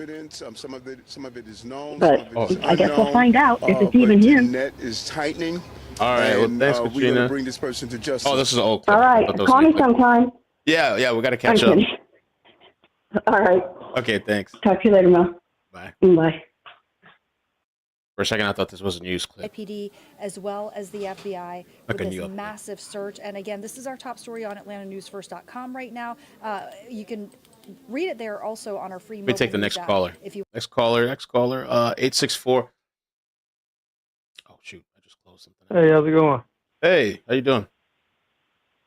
Pretty good. I'm calling from South Carolina. I was calling about your car's extended warranty. I get that crap all the time in the mail. It's so annoying. All right, I'm just calling to mess with you. I'm out. Oh, okay. Thanks, man. He could have gave me some of his thoughts though too on the shooting. All right. Wilson is at the Vineyards at Flat Shoals. So what we got going for us? So the guy had a manifesto, had a computer, caught at McDonald's with what seems to be the same gun. And let's see. Are questioning a man that they believe may be connected to that murder of UnitedHealthcare CEO Brian Thompson. Police sources telling ABC News the man was picked up in Altoona, Pennsylvania, after witnesses at a McDonald's there recognized him from the images circulated by police. They also say he had a fake ID like the one the suspect used to check into a Manhattan hostel. We've also obtained these new surveillance videos and pictures showing Thompson's killer lying in wait just moments before the shooting. You can see him there standing in the shadows while people actually pass by. But as soon as he spots his target, he crosses the street and then begins firing. Let's get right to our Rena Roy for more. So, Rena, what more do we know about this man that's being held in Pennsylvania this hour? Yeah, well, Kira, as you said, we know there is a lot of overlap between this man being questioned and the suspect that the NYPD has been looking for. First of all, sources tell us that this person in Pennsylvania had a fake New Jersey driver's license that actually matches the one the NYPD, and he was traveling through Altoona on a Greyhound bus. Now, you'll remember that the NYPD said he took a Greyhound bus from Atlanta to New York City 10 days before this murder, so just a lot of overlap here. Local law enforcement is telling the NYPD that they think that this is their suspect. NYPD detectives, we are told, are now heading there themselves to question him. Sources telling us that a witness recognized this man when he walked into a McDonald's in Altoona, as you said, from the images that police have been circulating. Do we know who made the tip via that McDonald's? Was it just a citizen that recognized his face from all these images that we've been seeing? Yeah, I mean, I think that's what police are saying right now, that he walked into this McDonald's and a witness recognized him again from those images that have been circulating. We've really seen them all over social media. And video obtained by ABC News really seems to match police narrative that Brian Thompson, the UnitedHealthcare CEO, was targeted by his shooter. You know, in the video, you mentioned this, you see this man lying in wait. You see him loitering as others wander by, but as soon as Thompson walks up to the Hilton in Midtown, the killer appears to spot his mark. He runs across the street, opens fire. Seems like he was really keeping an eye out specifically for Thompson. And sources tell ABC just a couple of minutes ago, police recovered writings from the person in custody. So they're interested to see those to see what they might reveal about a motive. All right, Rena, we'll keep checking in with you to see if indeed this is the man. Be a big break. Thanks, Rena. Hip-hop mogul Jay-Z denying allegations that he raped a 13-year-old girl more than 20 years ago, and his attorney is actually challenging the victim's attempt to remain anonymous. This all comes as an amended lawsuit was filed yesterday. A woman... Yeah, we covered that. What a mess. What a mess. Let me see this real quick. See these TikTokers. Expected reaction on social media. Many people expressing support for the shooter. As Fox 11's Gina Silva reports, this has everything to do with the high cost of health care. Nobody deserves to get on their way to work. Nobody deserves to get their health care claims denied either. All over social media, people are posting how they feel about the victim. Someone said thoughts and prayers and deductibles. And the shooter in the UnitedHealthcare murder case. The assassin was super impressive, okay? Oh my We've never God, I seen saw anything this. like this. Oh, God. The high-profile killing of UnitedHealthcare CEO Brian Thompson has sparked discussions about healthcare policies, corporate practices, and economic frustrations. UnitedHealthcare, by a 90% Is that how that works, margin, JB? denied more claims than any other insurance company. Yo, if they didn't call the tip line, do they not get the money? Is that how that works? Even though they called 911? They need to get the $60K. On the market. Deny, depose, defend.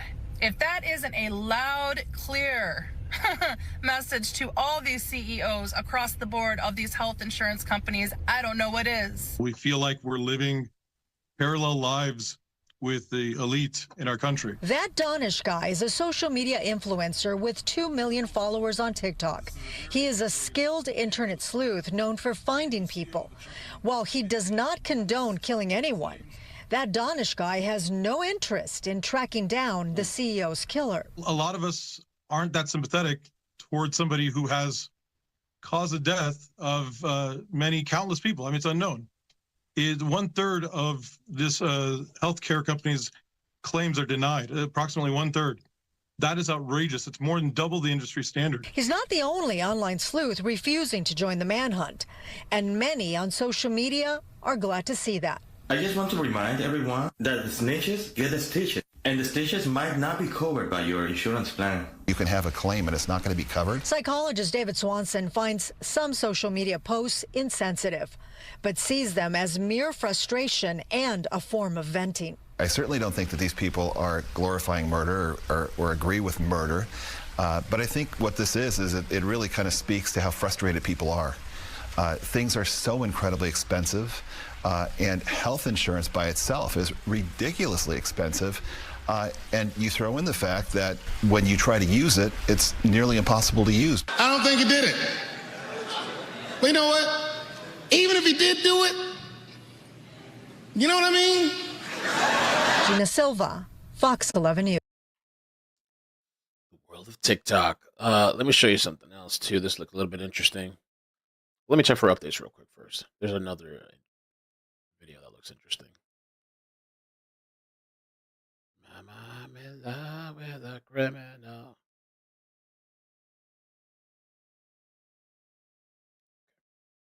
Let's check this out.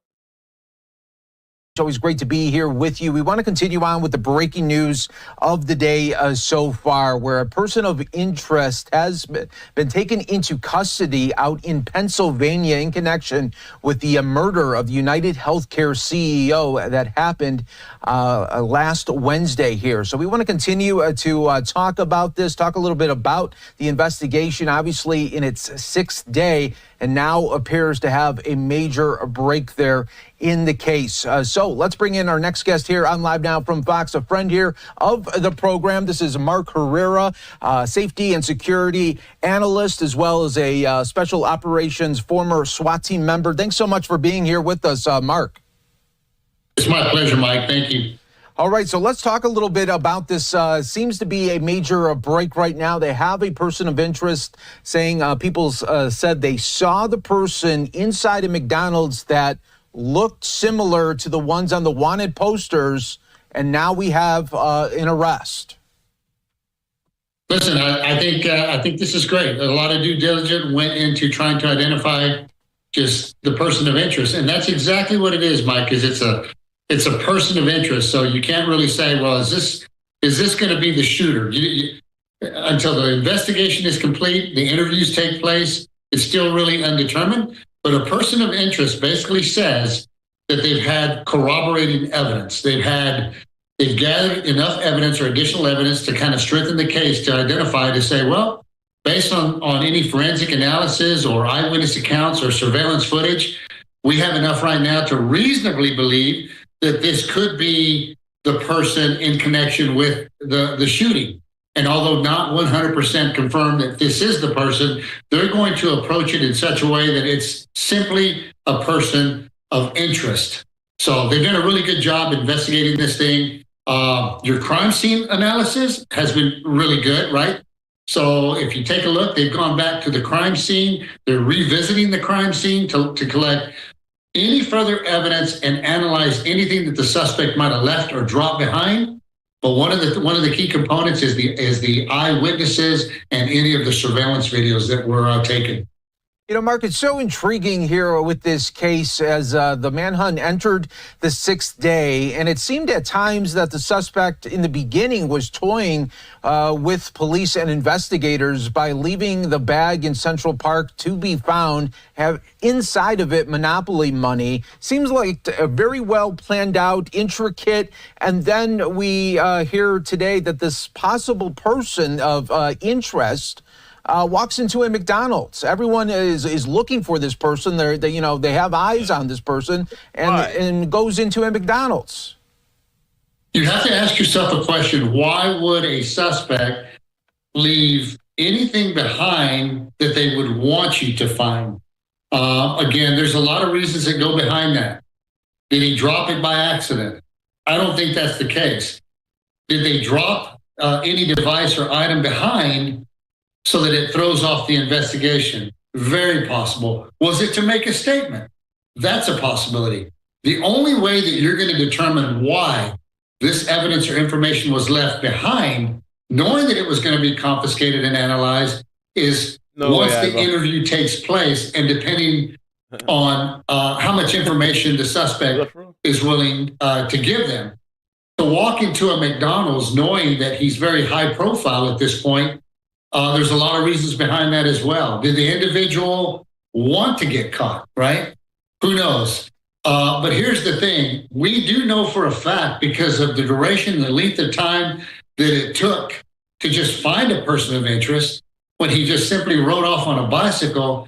I do see some people on Twitter mentioning that name. What the? I don't know if there's any credibility to it, though. Let me see. Let me try searching it. Uh-oh.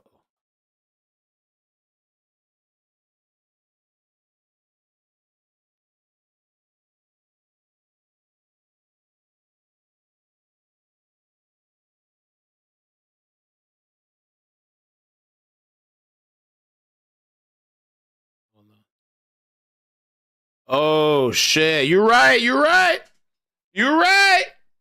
Luigi Mangona. Hell nah to the nah. Oh no. Okay, we're gonna talk about that here. This individual pre-planned this really well. There was a lot of thought process that went into it. So to really make it this far, he planned it well. And Mark, some other new news that is coming in here in this investigation with the person in Pennsylvania now in custody. That this person did have a weapon on them as well as a fake ID. My question. Okay, hold on. Okay, we got to pull up I think there's a LinkedIn. We got to dig into this. Oh, this is getting interesting now. We got to dig into this.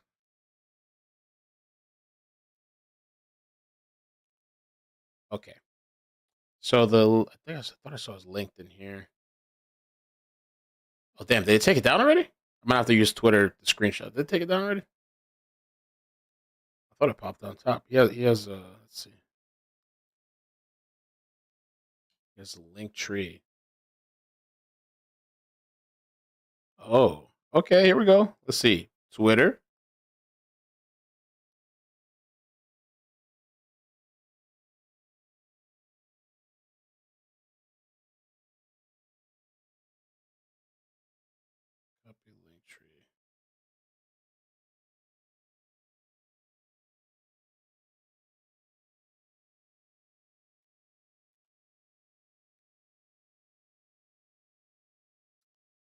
This thing's not working. Oh, that's the share link tree.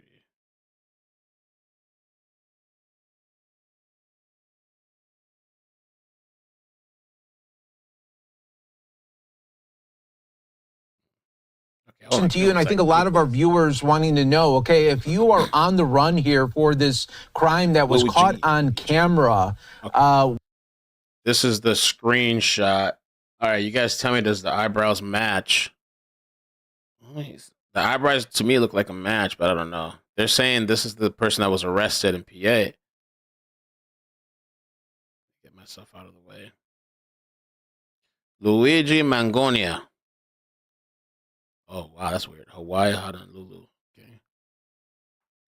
CNBC and computer science. 7 years ago, I gave my high school senior speech on this topic. Today, I'll be talking to you about the future, about topics ranging from conscious artificial intelligence to human immortality. Likely, you'll dismiss all this pretty quickly as interesting, but just science fiction. me see what else they got on this guy. I want to know his socials. Does he have a YouTube page? Here we go. Here we go. Here we go. Things are moving quick. Moving quick. Actually, let me open this here.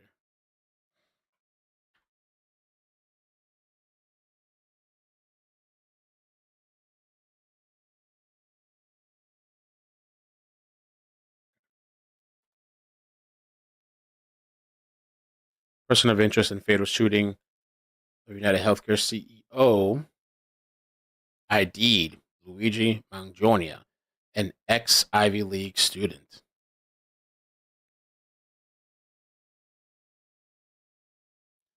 Person of interest identified as an anti-capitalist former Ivy League student who liked online quotes from the Unabomber, Ted Kaczynski, raging against the country's medical community.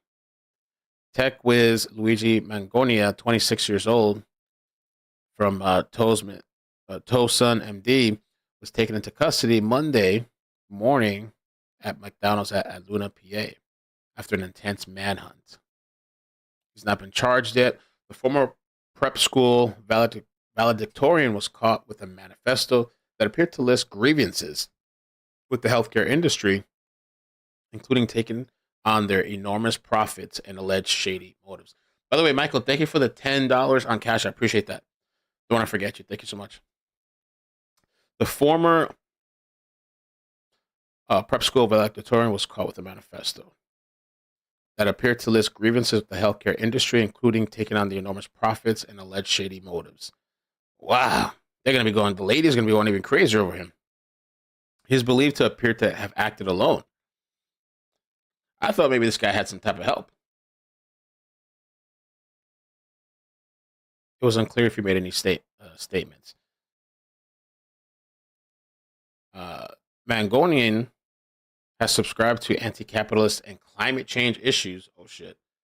In addition to showing he despises the healthcare industry in the country, according to law enforcement sources, citing online activity gleaned by authorities. On the Goodreads website, Mangone's account shows quotes he particularly likes, ranging from Socrates to Bruce Lee to wacky anti-establishment Ted Kaczynski, the infamous Unabomber who terrorized the country for nearly 2 decades by planting deadly bombs before he was nabbed in 1996. Imagine a society that subjects people to conditions that make them terribly unhappy, then gives them drugs to take away their unhappiness, Kaczynski wrote at one point in a quote by Mangione. Science fiction, it is already happening to an extent in our own society. Instead of removing the conditions that make people depressed, modern society gives them antidepressant drugs. In effect, antidepressants are a means of modifying an individual's internal state in such a way as to enable them to tolerate social conditions that he would not otherwise find tolerable.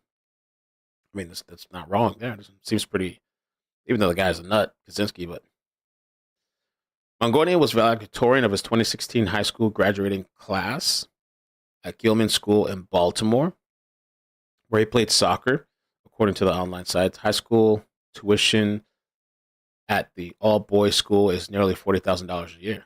Oh, so you got money. He said at the time of graduation that he planned to seek a degree in artificial intelligence focused on the areas of computer science and cognitive science at the University of Pennsylvania, according to an interview with Baltimore Fishbowl. Wow. Wow.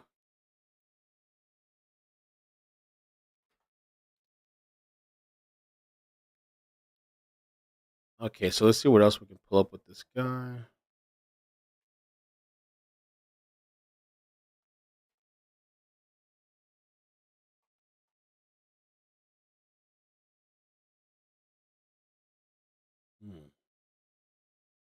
He's Max.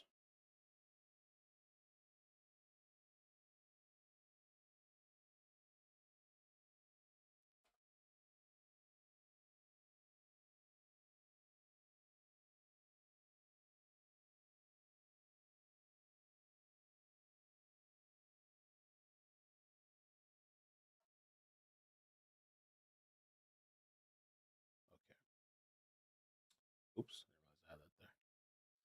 All right, let me do this. Let me play a little bit of this clip while I search some more. I want to finish this right. Why do you still have maybe the fake ID and the weapon on you? Why has that not been dumped like 5 days ago?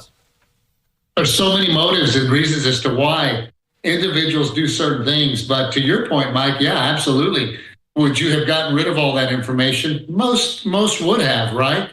But it just depends. And we got to keep in mind, too, that when you talk about just social media alone, many outlets are now portraying this guy as a hero. He's not a hero. Let's get that out there right now. He's not a hero. He just took an individual's life, regardless of what his motives were. It's unjust.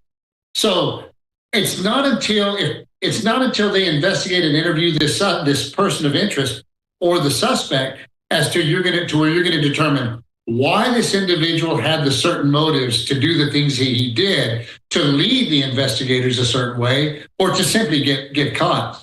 If the suspect cooperates and a confession reveals critical information, this is only going to accelerate this investigation. But again, it's going to be one of those things that they're going to stay strict to the law because they don't want to lose any of this evidence whatsoever due to information that might be skewed or what I call fruits of the poisonous tree. They want to be very careful with that and make sure they do their due diligence during this part of the investigation.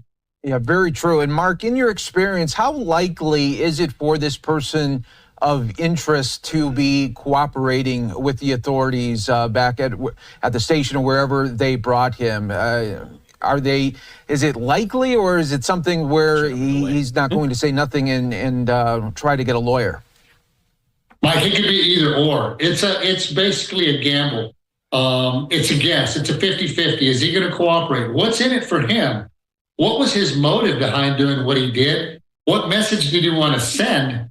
Because truly, if somebody wants to send a message, and they wanted to get caught, they're going to cooperate and give all of the information as to why they did what they did. But if he wanted to not send out the message at all, he'd stay very tight-lipped. Do we know what he's going to say or which direction he's going to go? No, because if he made an attempt to actually leave evidence out to lead investigators to him or purposely wanted to get caught, then I think he's going to be potentially willing to give some information, but we won't know until once they start the investigation and start the questioning process, Mike. Yeah, and it just seems like this is just the tip of the iceberg. I think so many people have questions into this, just how the suspect, pretty much lying in wait there, knew of the. There's another picture of the guy, but this is from the Baltimore Fish Bowl. This might have been a high school picture.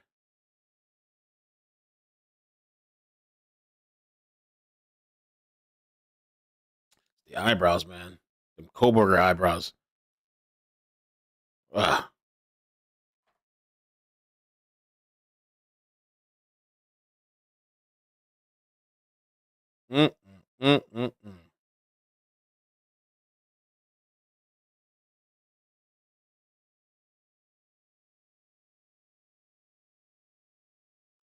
Dark web informer.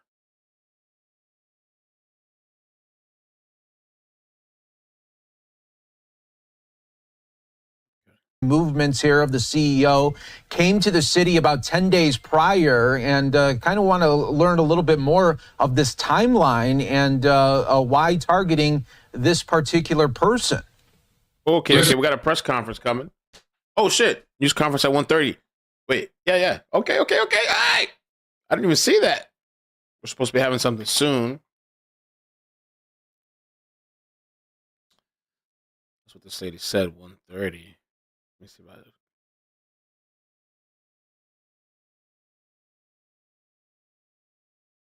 Oh, according to that article, it's saying that. I don't see it on their page. Let me check Facebook. This lady wrote on an article that they're having a press conference 1:30, which is about to be now.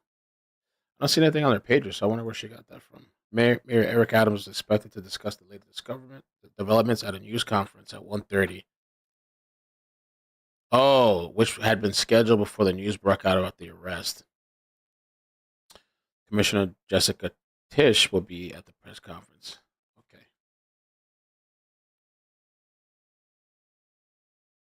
Listen, Mike, I'll tell you right now, he planned it out in such a way that he had some sort of a motive behind it.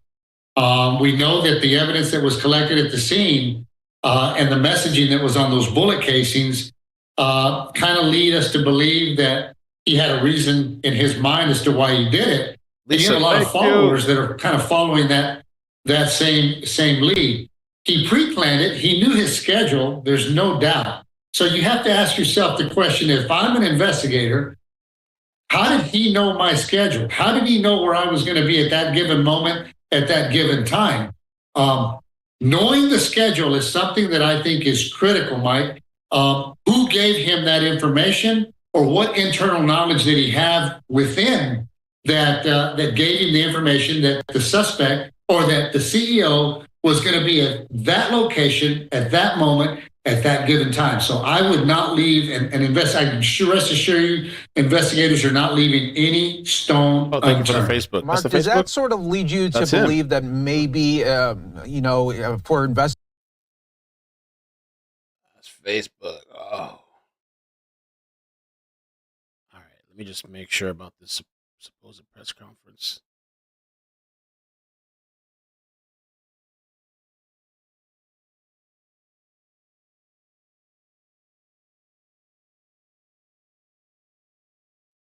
I wonder if they're still doing it.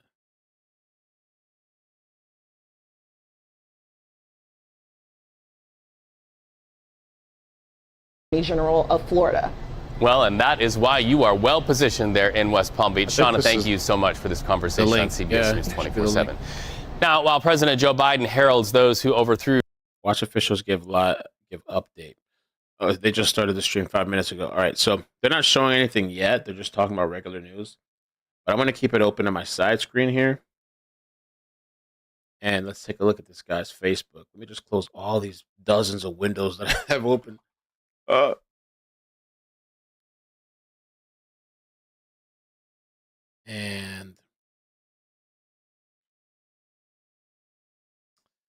I don't know if you probably haven't seen this yet. This is kind of cool. This is police on their way to Altoona. If you haven't seen this already.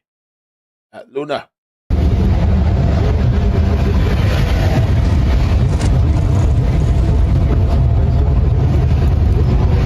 Insta has a lot of pictures. Karma Right, Justice minus £1.99. Insta has lots of pics. Victory hand medium light skin tone.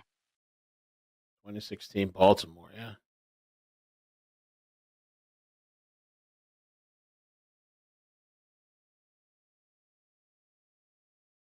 There's a lot of pictures of this guy here.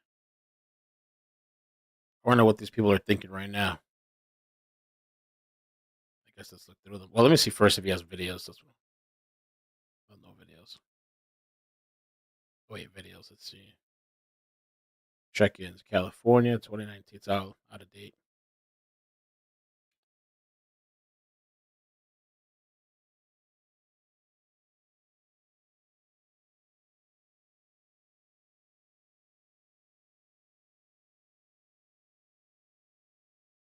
Looks like a normal guy with big eyebrows.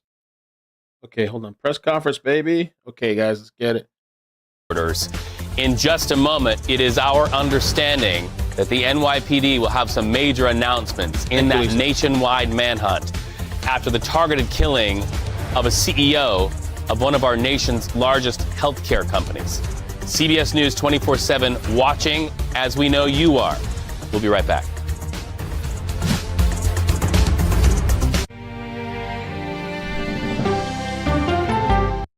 All right, we're waiting. We got this dude's Facebook page. I wish I had like an app that, I know there's one for YouTube. Like I have an app that like you click somebody's page and it downloads all the videos on their channel, because they tend to scrub these people's pages after, or at least disable them. This is in 2019. All these pictures are pretty old. So he has an Instagram too. Are the Instagram pictures more up to date? Close all this junk out so I can efficiently. Not too much going on.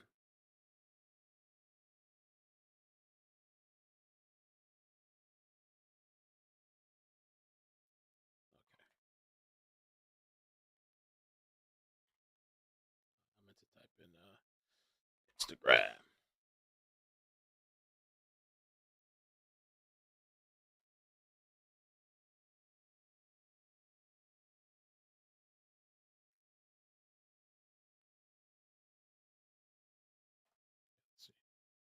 Found them. The last his social media is kind of out of date. This is 171 weeks ago.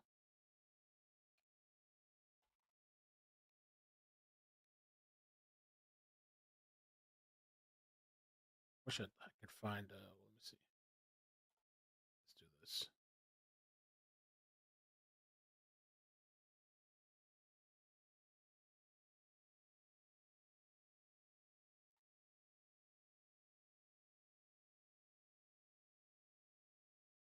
Okay, I found another feed in the meantime.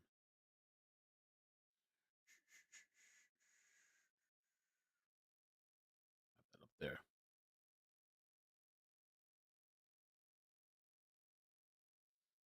So this says 2027. Let's see. What's this?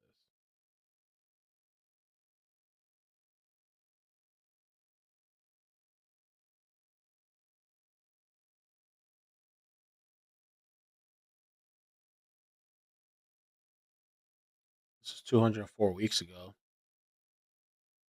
This morning I stumbled upon an old book of mine from 2007 where my 8-year-old self made 8 predictions about the world in 20 years. Well, it's not 2027. I thought it might be fun to score myself on the current accuracy of these predictions. My first prediction, predict the future. I totally called it. All rats. I officially predict that 20 years from now, cars will run on farts instead of gasoline. A cheeseburger will cost $40, and a ticket to the movies will cost $500. Pets will have their own TVs. Underwear will be made out of a rock, will no longer exist. A rat named Lolo, Bobo, will be the president, and there will be more losers than people. The annoying catchphrase will be live or die.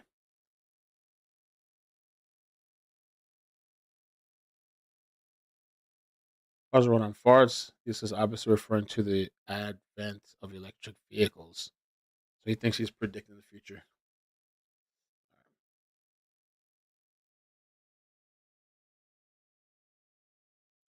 Major update on this nationwide manhunt following that murder that was caught on surveillance camera, following the getaway that was caught on surveillance camera, and following what looks to be a getaway out of New York City, out of the state of New York, and into other places elsewhere in the United States. An elaborate getaway scheme and an elaborate plan leading up to the gunning down of that UnitedHealthcare CEO. We know you have a lot of questions, so do we. Now, to put things into context, we were told 8 minutes ago this was supposed to start. Why has it not started yet? We do not know. But what we do know is that behind the scenes, NYPD is in conversation with the findings in Altoona, Pennsylvania. Want to back up as we look at that podium and let you know what happened this morning in Pennsylvania. Altoona, PA, somebody standing in a McDonald's, they look over to the left and they see somebody who they say looks a lot like the person of interest that has been put out on national television, put out on streaming broadcasts like our own, and put out on social media feeds all over planet Earth. They called in police. Police were quick to respond, and they were able to bring that person in for questioning. That set up a chain reaction of events that has led to this moment. And the speculation is that police have a feeling that they know a lot more about this case because of what they found with and on that person of interest in Altoona, Pennsylvania. So once again, they're looking at a live image of reporters gathered, ready to take notes and dispatch to their various organizations. Let's look him up headlines where he lives. To come out of New York City Hall, NYPD and the New York City mayor to hold a news conference on UnitedHealthcare CEO's murder. We'll watch that. And as we always say to you, it's not just something we say, it's something we promise. When we see it, you see it. Let's jump the map now to California, where deliberations continue in the trial against the man accused of killing. All right, so we wait on that. Keep it minimized. So yeah, let me take a look into this guy's background.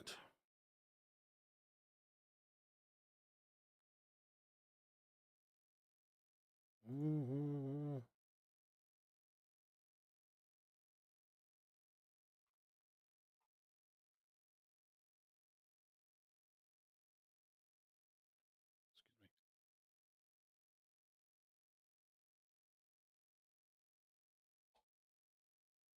"26 years old. Nicholas, middle name, like he pulled up. Yeah, Maryland. 26 years old. His picture pops up. He has. Oh, they're starting already.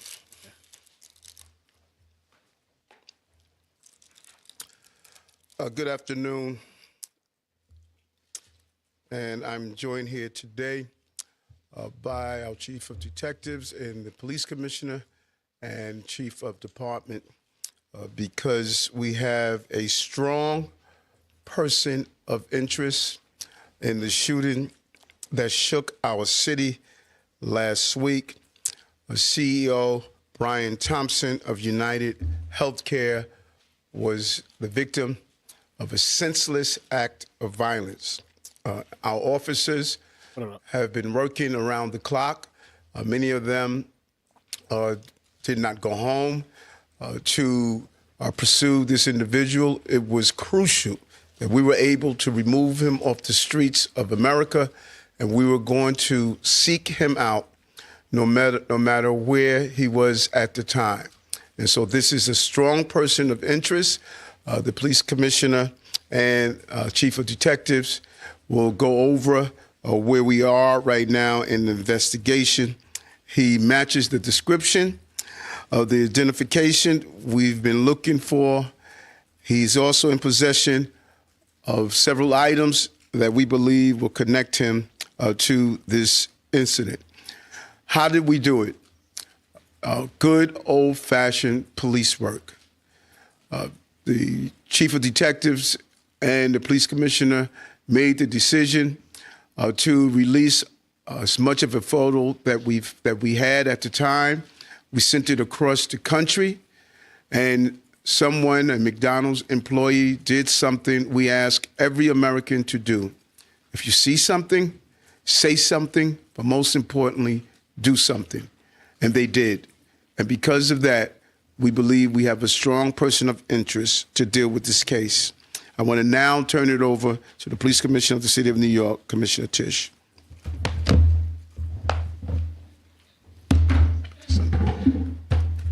Thank you, Mayor. Good afternoon, everyone. Earlier this morning in Altoona, Pennsylvania, members of the Altoona Police Department arrested Luigi Mangione, a 26-year-old male, on firearms charges. At this time, he is believed to be our person of interest in the brazen targeted murder of Brian Thompson, CEO of UnitedHealthcare, last Wednesday in Midtown Manhattan. The suspect was in a McDonald's and was recognized by an employee who then called local police. Responding officers questioned the suspect, who was acting suspiciously and was carrying multiple fraudulent IDs as well as a U.S. passport. Upon further investigation, officers recovered a firearm on his person, as well as a suppressor, both consistent with the weapon used in the murder. They also recovered clothing, including a mask consistent with those worn by our wanted individual. Also recovered was a fraudulent New Jersey ID, matching the ID our suspect used to check into his New York City hostel before the shooting incident. Additionally, officers recovered a handwritten document that speaks to both his motivation and mindset. NYPD detectives are en route to Pennsylvania as we seek to interview the subject further. This apprehension is thanks to the tireless work of the greatest detectives in the world, and of course, the strong relationships we have with our local law enforcement partners on every level: local, state, and federal. We all serve the same public safety mission. And this case, which captured the attention of an entire nation, is another example of how connected we are and how important it is to work together, share information, and pursue every lead. For just over 5 days, our NYPD investigators combed through thousands of hours of video, followed up on hundreds of tips, and processed every bit of forensic evidence, DNA, fingerprints, IP addresses, and so much more to tighten the net. We deployed drones, canine units, and scuba divers. We leveraged the domain awareness system, Argus cameras, and conducted aviation canvasses. And our detectives also went door to door, interviewing potential witnesses and doing the good old-fashioned police work that our investigators are famous for. This combination of old school detective work and new age technology is what led to this result today. And we must also acknowledge the instrumental role the media and the public played in this case. The images that we shared with the public were spread far and wide, and the tips we received led to the recovery of crucial evidence. We should never underestimate the power of the public to be our eyes and our ears in these investigations. This is the third time in 3 weeks that a member of the public has seen something and said something and done something that led to a high-profile arrest. The triple stabbing homicide in Manhattan, the gunpoint robberies in Queens during which an NYPD officer was shot, and now this. Now the case will continue through the criminal justice process. And while we are proud of today's accomplishment, we must, of course, remember that a family is in mourning. I want to again extend my sympathies to Brian's family, his co-workers, and all who knew him. Finally, I want to thank the women and men of the NYPD, especially our Detective Bureau personnel, with a strong assist from our intelligence analysts. We also thank the SAC of the FBI's Criminal Investigative Division, Leslie Rodriguez-Bekshies. And I want to commend the staff of the Manhattan DA's office, and especially DA Alvin Bragg. He has been working with us 24/7 on this case, and I am incredibly grateful for his partnership. I'll now pass it along to our great Chief of Detectives, Joe Kenny, who will provide additional information. Chief. Thank you, Commissioner. Good afternoon. As the Commissioner stated earlier, a male was taken into custody today in Altoona, Pennsylvania this morning. He has been identified as Luigi Nicholas Mangione. He's a male, 26 years old. He was born and raised in Maryland. We know he has ties to San Francisco, California, and his last known address was Honolulu, Hawaii. He has no prior arrest history in New York. Members of the NYPD Detective Bureau are currently traveling to Pennsylvania with members of the Manhattan District Attorney's Office to interview this subject. This case was brought to a successful conclusion based on the coordinated effort between numerous NYPD units, including the Intelligence and Counterterrorism Bureau, our federal partners at the FBI, the Manhattan District Attorney's Office, and of course, members of the Altoona Police Department in Pennsylvania. On Thursday, one day after this crime was committed, the NYPD released a photo of the shooter in this case. This picture was obtained by the NYPD during one of their extensive video canvasses. We took that photograph and we asked for the public's help in identifying this subject, and the public responded. Hundreds of tips began to pour into our hotline. Each tip was investigated thoroughly, and we began to release additional photographs as they came into our possession. The NYPD provided these photos to numerous media outlets. Local, national, and international outlets released the photo via television, print, social media, and online content. Luckily, a citizen in Pennsylvania recognized our subject and called local law enforcement. Perpetual Concepts minus $4.99. Mel, Northern Cali fan. Appreciate your content and channel. Cheers. Appreciate it. Thank you. Members of the Altoona Police Department responded to the call, and based on their investigation, they notified the NYPD. This investigation is still active and ongoing. Thank you very much. We're going to take questions on shooting first, and then we'll... Mark? I had a couple of questions about the document that he was found in possession with. Can you go a little bit more in depth about those motivations that you mentioned? Was that CEO specifically named in that document? Was there anything more about him wanting to go after others? And also in that document, was there any indication that explains us how the level of detail that he went into killing him? Like, is there anything? Like I said, that document is currently in the possession of the Altoona Police Department as part of their investigation. But just from briefly speaking with them, we don't think that there's any specific threats to other people mentioned in that document. But it does seem that he has some ill will toward corporate America. Over here, sir. MJ? Chief, was the suspect wearing a mask at the time he was spotted in the McDonald's? And also, criminal cases often have a linchpin. Can you point to a single linchpin that helped crack this case? There's numerous linchpins in this case, in the fact that we've recovered an enormous amount of forensic evidence, an enormous amount of video, and once again, with your help and the public's help. So I really couldn't put it on one thing, but if I had to, it would be the release of that photograph from the media. You said he had a passport on him. Do you believe he was trying to flee the country? And also, are you still looking for any evidence in Central Park in regards to the bike? We had divers in the water yesterday. That came up negative results. The passport, we don't believe that he was planning on doing any traveling at this time. We don't think at this point in our investigation, we don't think he was trying to flee the country. The person at the McDonald's, were they buying food? What were they doing at that exact moment? It was an employee at the McDonald's. Right. But what was the suspect doing? He was sitting there eating. What did he eat? The suspect be brought back to New York and charged here, and when? We're going to have to work that out with the Manhattan District Attorney's Office in Altoona, Pennsylvania. He's going to be facing gun charges there, and at some point we'll work out through extradition to bring him back to New York to face charges here, working with the Manhattan District Attorney's Office. Anita from the New York Post. I was just hoping to get more details on the capture itself. Did he put up a fight? Did he say anything to cops? And we've also reported that he published online anti-health care industry rantings. Can you share with us some of the services that he posted on? We're still working through his social media. We're going to do a complete scrub of that. Preliminarily, like I said, he seems that he has some ill will toward corporate America, but that will all come out as part of our investigation. We're not done here. We're still going to be putting this together. We're still going to be working very hard to bring this to a successful conclusion. And the capture itself, did he put up a fight? Did he say anything to police? I don't have that information.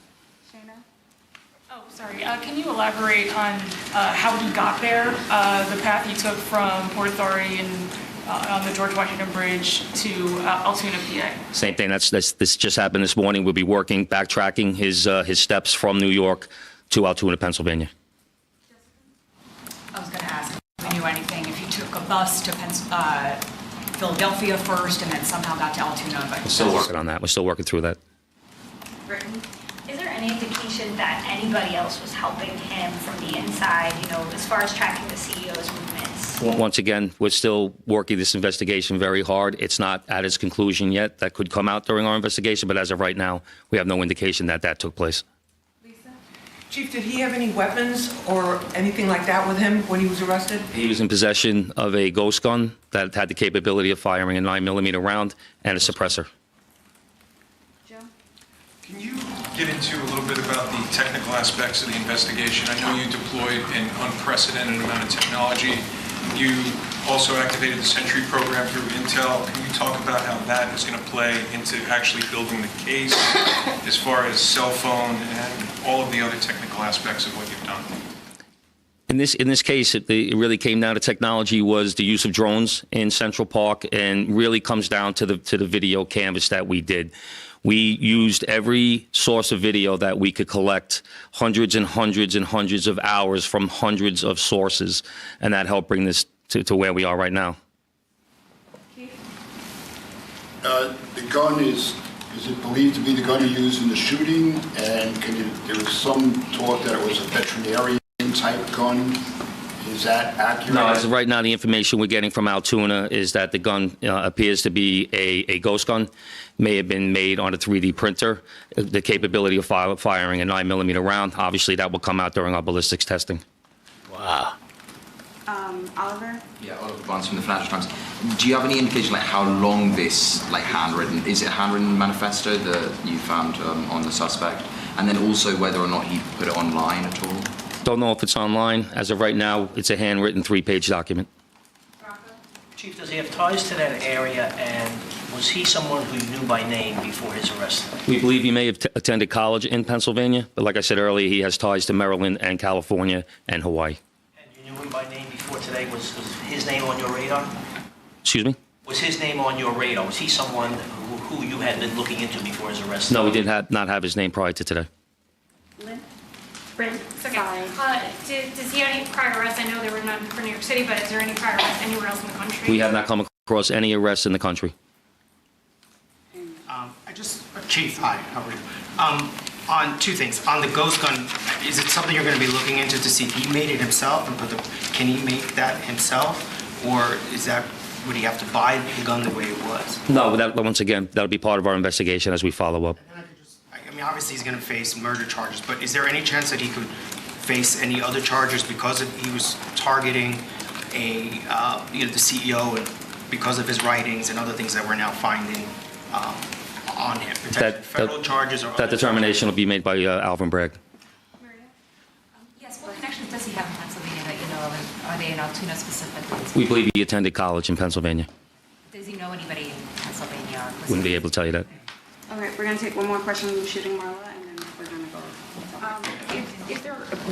You talk about the manifesto having said things against corporations, but specifically UnitedHealthcare, and do you believe that Mangione acted alone?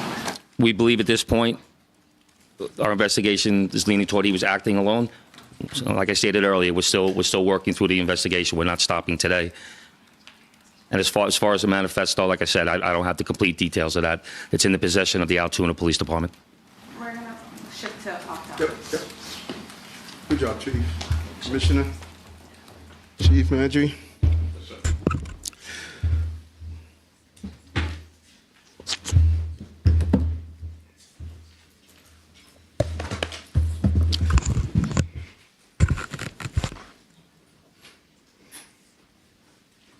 Those eyebrows, man. Those eyebrows give him away.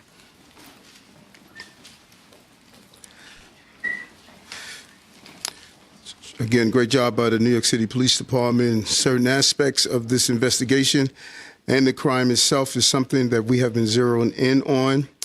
Ghost guns.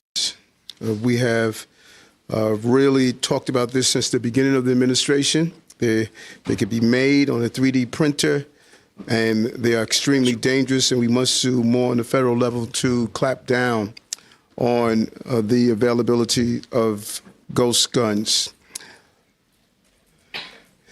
And it just really leads into just the top headers of what we did last week and what we're doing this week. This week is all about public safety. Public safety, I've stated over and over again, it's a prerequisite to our prosperity, and we're going to continue to make this city a safe city. Circle for a landing minus $4.99. Mel, ironic that a McDonald's employee can capture a POS murderer, but can't fix the ice cream machine. On the perception of crime in this city. This crime has continued to go down. We're going to continue to do what's needed. Today we announced an Every Block Count initiative, and the blocks that we identified since October, they have not had one shooting or one shots fired job that came over. We're going to add that on to our community link operation that has resulted in over 1,000 operations and over 700 complaints resolved, nearly 16,000 summonses issued, and over 200 people placed in shelter. Our community link initiative is extremely important. It operates every day across the city, removing ghost cars, targeting illegal vendors, and addressing the everyday problems that make New Yorkers feel unsafe. The precincts where we have focused on our every block count is the 73rd precinct in Brooklyn and the 46th precinct in the Bronx. These two precincts have historically seen high rates of violent crimes and shooting incidents. And so we want to make sure we deal with all of those quality of life issues that impacts why criminal behavior takes place. We don't want to only to be reactive, we want to be proactive. Hats off to the team. It's a big belief on my part. You have to dismantle the historic Gamer 9757 minus $2. Bushy eyebrows. FDNY, DOB, DEP, HBD, NYCHA, Parks, DOT, and other community-based organizations are all part of this initiative with the local block CEO and many, many more agencies. You know, last week we announced Axe the Tax for working class. We're really pleased with this initiative. $62 million will be going back to those who are at 150% of poverty line. When you add that with our earned income tax credit and the other initiatives that we put in place, it clearly shows how important it is for us to focus on working class, low-income working class people. We really want to thank Senator Leroy Comrie and State Assembly Member Ronise Bichat-Hermelin for carrying the bill. So, Amaris, why don't we open the floor to a few questions? Hi, Mr. Mayor. How are you? Good. Other big news today, Daniel Penny was found not guilty of the killing of Jordan Neely. I wanted to get your thoughts on that. And then another question. Last week on our morning show, you left the door open seemingly to rejoining the Republican Party. I wanted to know why you didn't say you're a proud Democrat. Do you find issues in the Republican Party?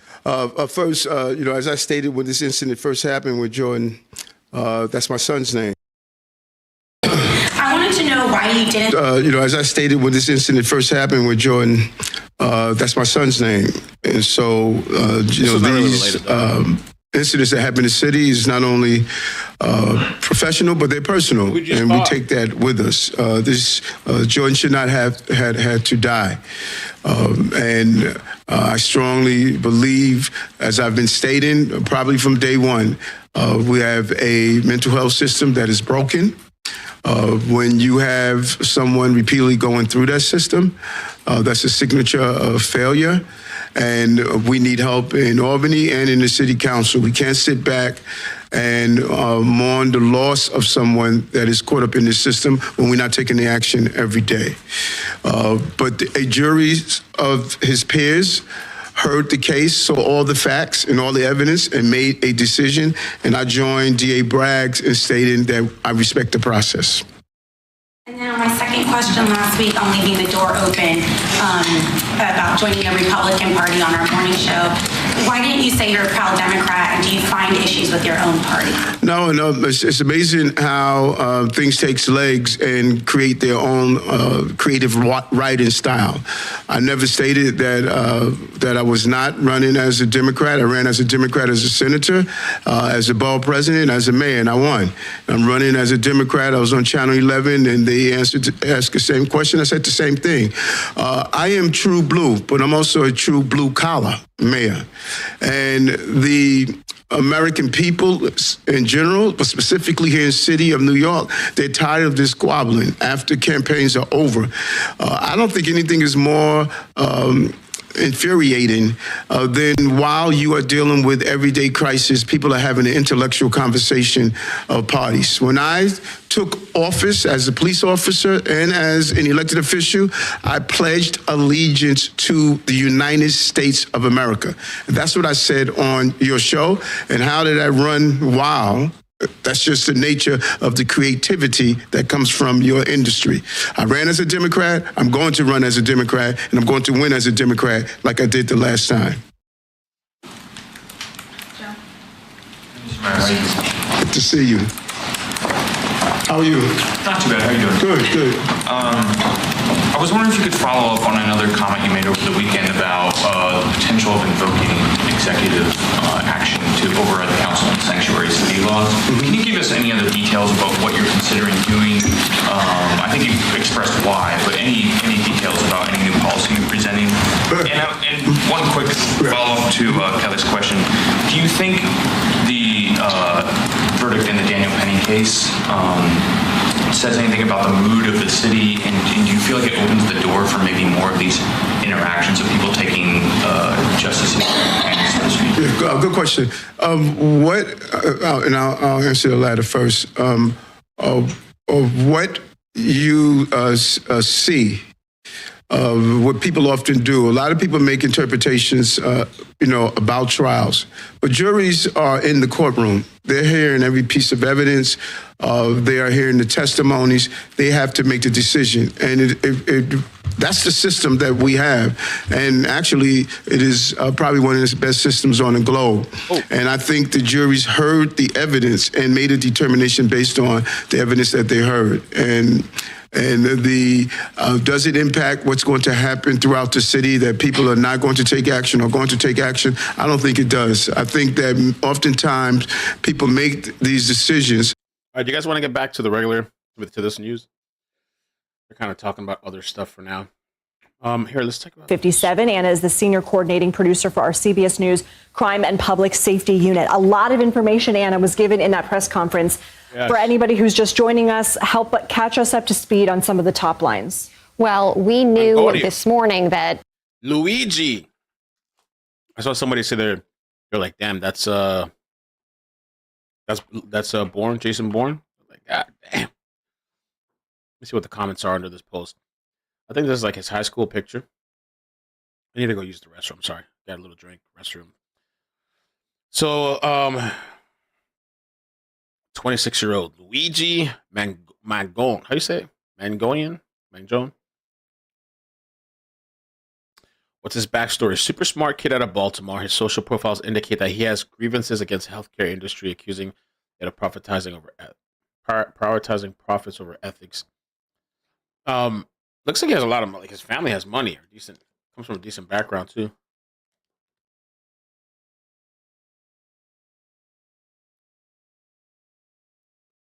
He doesn't look like the guy in the picture. It does.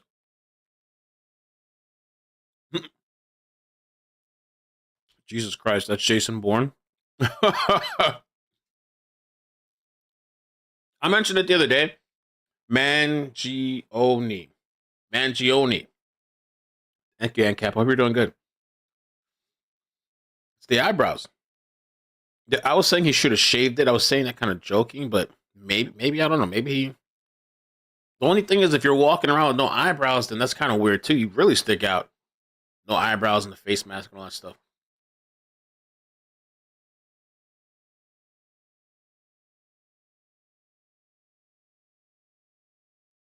And there's several people living in that household that says it's his relatives. I mean, I don't want to say their names, but it says there's a lady, 34 years old, according to this website. A 65-year-old lady also, another 60-year-old lady, or that says relatives. I don't know if they're living in the house. This is just a profile that says his relatives. Some 34-year-old. I wonder if he has siblings. There's a 34-year-old lady, a 32-year-old. I don't know if Lucila's a man or a woman. And then 3 elderly people, it says, with the same last name. 65, 60, and 71. I wonder what his family's thinking. I don't see any criminal record on this guy besides simple trespass back in 2023. Businesses. So there's something called approarstudios.com. It doesn't look like the domain is working anymore. Or like I don't know, they didn't pay for it, domain or something. Something happened with the website. Something unexpected happened while accessing the website. It doesn't have an active domain. I don't know if it seems like this was a startup company because I looked up their Facebook, Approar Studios.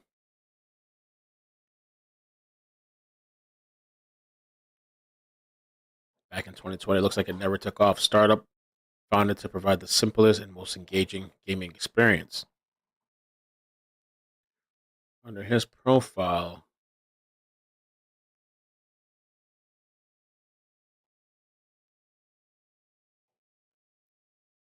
I think that house address pops up.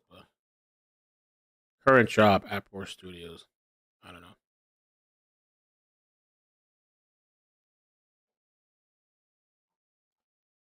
GitHub. MSc and BSc in Computer Science at University of Pennsylvania. The person of interest had gotten into a bus about a half an hour after he carried out the attack, and we didn't know where he went. But earlier today, Altoona police got a call from a local McDonald's that somebody that matched the description that they had seen on the news was actually there eating inside the McDonald's. The local police came quickly, apprehended him, brought him in for questioning. What did they find? A ghost gun with a silencer, a gun capable of firing a 9mm round. That's all we can report at this time. In addition to that ghost gun, also a fake New Jersey ID, the same one that the person of interest used to check into the hostel. Also, a 3-page handwritten manifesto listing grievances against the healthcare industry. All of this, when you pull this together with the monopoly money found in the backpack, the words deny, delay, and depose written on the bullet casings that were recovered at the scene, all this points to a motive, a person angry about the healthcare insurance. It says 4 years at a private boys' school as valedictorian, followed by a combined BS and MS for 4 years. $500,000 into tuition later, Louis ended up murdering strangers.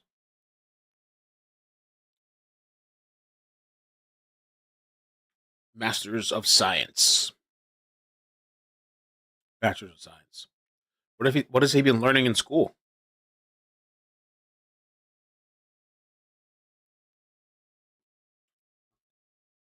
Industry. This is a young. People are saying he's Democrat, but I don't know what he is. I actually was looking down his Instagram, and I was trying to check the accounts that he follows.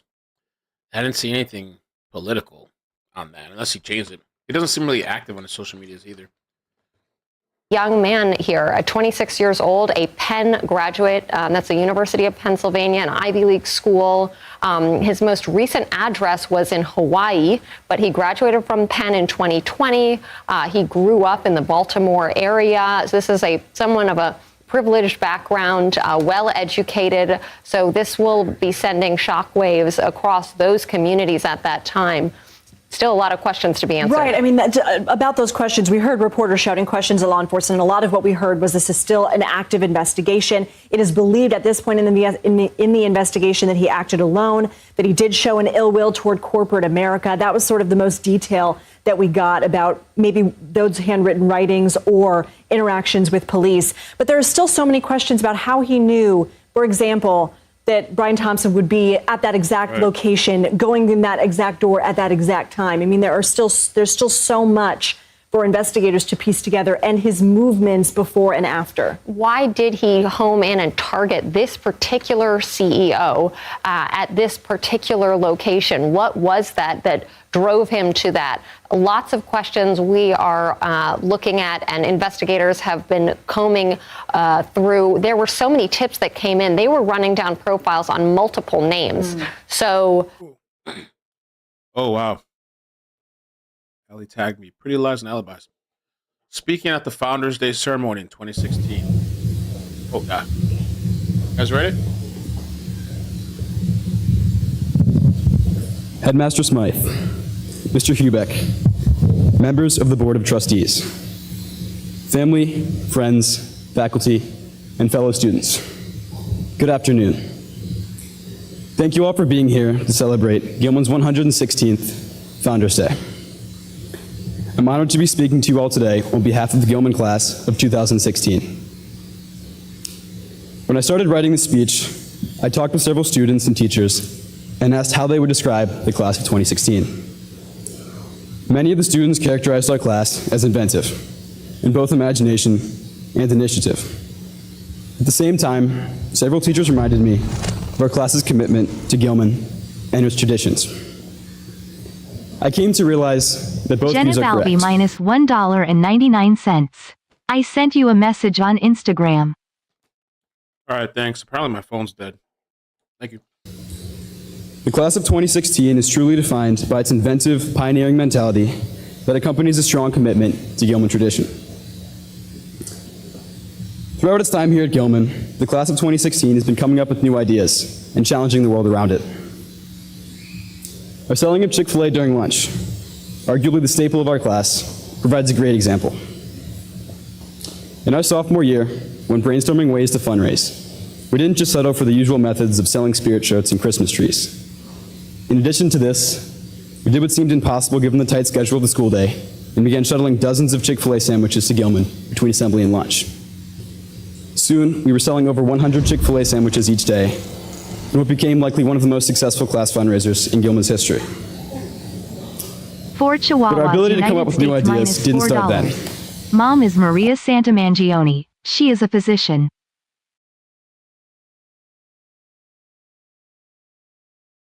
I've noticed it as long as I've been here, even in my very first year as a sixth grader. If any of you have ever been on Gilman's campus before school starts, you would have noticed that every morning, rain or shine, the turf is filled with middle school students playing soccer, football, and frisbee. That tradition was actually started by the class of 2016. As many of you know, the Gilman Middle School offers not one, but 2 recesses per day.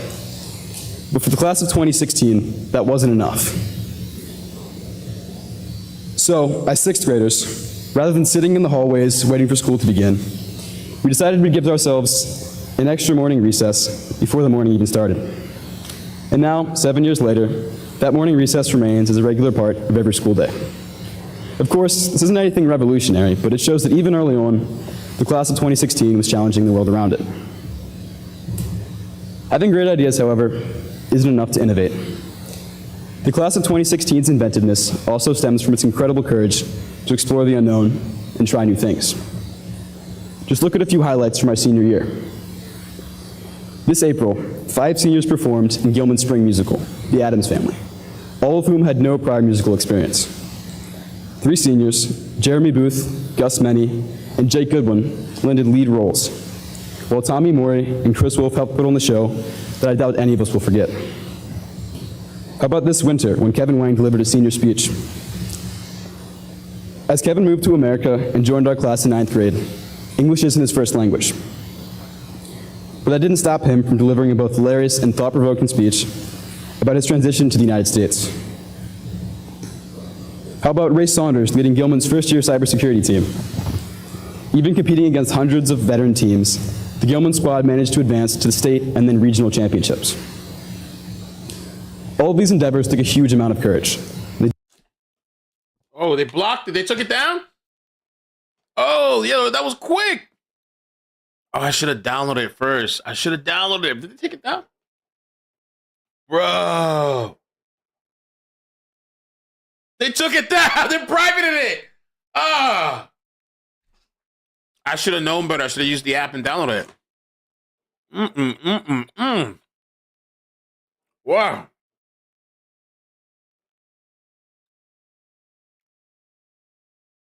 They were pretty lies. Tell me, see pretty little lies. Wading through a sea of tips, also hundreds of hours, thousands of hours of surveillance footage. So that takes time. And there's a reason why this took some time. And there's a reason why the FBI and the NYPD were asking the public to help. That actually is, in fact, ultimately the reason why police were able to apprehend him, is somebody saw him, realized he matched the photos that had been put out, and somebody not in New York City. That's right, not in New York City, but not that far away. There were concerns that this would become an international manhunt because so much time had passed, and that becomes a much more complex operation.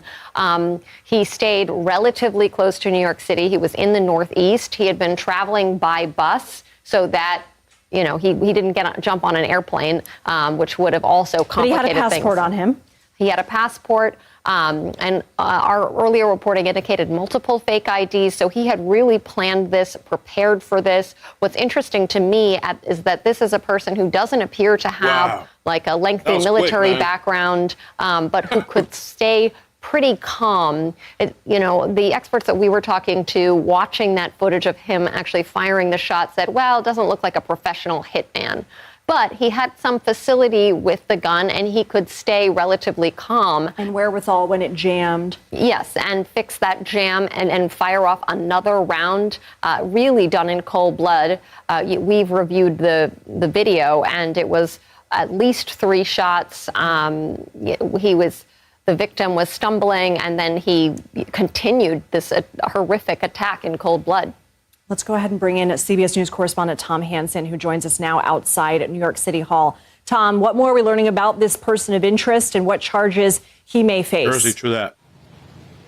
Yeah, well, as you heard in that press conference, Lindsay, he's going to be facing charges in Pennsylvania. Also, he's going to be facing extradition back here to New York. One of the key things that authorities are going to be looking into is, of course, the weapon that he used to murder CEO Brian Thompson. We heard that it was a ghost gun. That means that there is likely no serial number. It's going to be very difficult to trace. One of the interesting things about that that you heard in that press conference, they said that it could have been 3D printed. So he could have actually manufactured this gun himself. We don't know that for sure, but it would definitely align with the resolve that he had in a targeted killing like the one that we saw several days ago. So there's still a lot of information that we are learning. We're also going to presumably learn exactly how he got to Altoona, Pennsylvania. That was something that authorities were not specific on. A lot of details coming out of that press conference, but a huge moment today in this sprawling investigation. We saw that the investigation fanned out as far as Atlanta, Georgia, and a key development in Altoona, Pennsylvania today. Lindsay? Tom Hansen, I spoke with Rich Esposito, formerly of the NYPD. He said that the daunting task of taking all that camera footage from New York City and trying to piece together his movements, it is such a tiresome task. Hundreds of officers working so many hours. He said he could see the wariness on law enforcement today. What are New York officials saying about this arrest? Yeah. Unfortunately, that link's not saved on Wayback Machine. Interesting.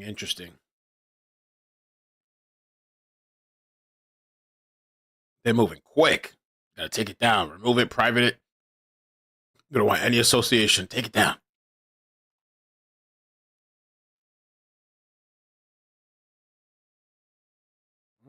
Yeah,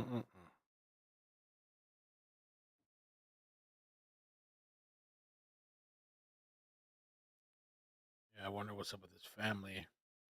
Yeah, I mean, well, basically what we heard in that press conference once again was when asked about a key linchpin in this investigation, authorities said that there wasn't just one linchpin. This was an enormous operation by NYPD and coordinated operation by authorities, multi-state, in this investigation. So, you know, what we're going to find out is that this was something where they had to parse through so many hours of footage, so many videos and photos on social media. What they did credit was that one video of him pulling down his mask and smiling at the hostel, that was a key bit of evidence for people to see and to identify him. But, you know, this is just an enormous investigation, multi-day, multi-state, and the authorities presumably have found the suspect that they've been looking for. We'll find out more as NYPD goes to Altoona, Pennsylvania to give him a line of questioning and presumably bring him back to New York at some point. Tom Hansen, thank you. Let's bring in CBS News legal expert and analyst Ricky Kleeman for more on this. I mean, Ricky, from a legal standpoint, all of this information that we are learning, really just a waterfall of information on what law enforcement has been able to piece together. What is your reaction? Well, my reaction is one not of surprise for 2 reasons. Number one, I have a great deal of faith in the NYPD as well as the FBI. And number two, I really do believe that pushing out those photographs, they were so important to alert the public, and that the public understands that when you see something, you ought to say something. So here you simply have what sounds to be like a patron in a McDonald's who says that looks like. All right, let's see what's going on here. I want to see a little bit of what TikTok is thinking, how they're feeling. I know they're not too happy. What kind of... Oh, God, I don't want to hear music. I know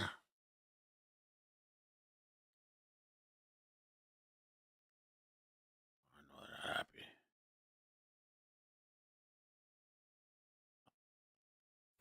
You're telling me the narc was a fucking McDonald's worker? Let the hero of the working class eat his McDonald's in peace, Jesus Christ. You're telling me the narc was a fucking McDonald's worker? Let the hero of the working class eat his McDonald's in peace, Jesus Christ. Is that his person for real too? I knew it was gonna be some people like really, really, really angry. So did the internet sweetheart just get arrested? Did that just happen? Because I just got breaking news that they arrested this man at a McDonald's. Apparently he had a silencer, a 2-page manifesto about healthcare, a laptop. Bro, somebody already has an account in his name. What I do?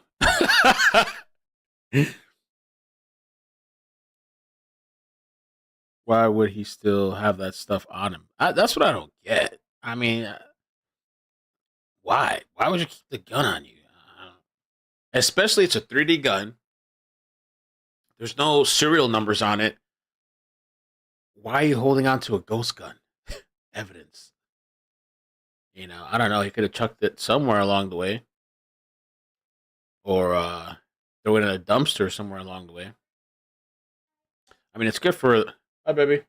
It's good for his conviction, but why are you carrying that stuff on you? That makes no sense to me. And still carrying the same fake ID?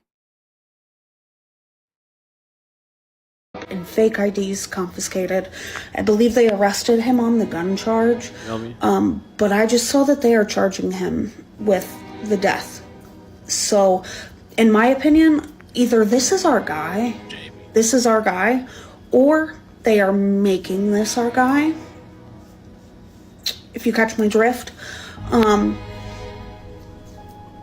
I'm bummed, y'all. This fucking sucks. Who ratted him out anyways? Like, what is wrong with you? What is wrong with you? So did the internet... Yeah, so they're pissed. They're not happy. I have expected to see this. So many thoughts about Luigi. I just can't believe this. This is insane. Like, do they really think that this guy is going to go to the lengths that he did, putting the Monopoly money and planting the book bag in Central Park and doing all of that? Do they really think that he's only going to go as far as Altoona? And not only that, but to also have the weapon on him and to have all of the fake IDs and all of that. Like, none of this makes any sense. It just makes no sense at all. Unless he just wanted to get caught on purpose. It doesn't check out. I'm concerned that they are going to wind up framing some guy that's innocent. I guess at that point it'll be up to the jury to make sure that they don't send this poor guy to jail. And on top of it all, like, the media and the person who called the cops on this guy in the McDonald's. Whoa, this is a weird post. Okay, thank you for tagging me in this.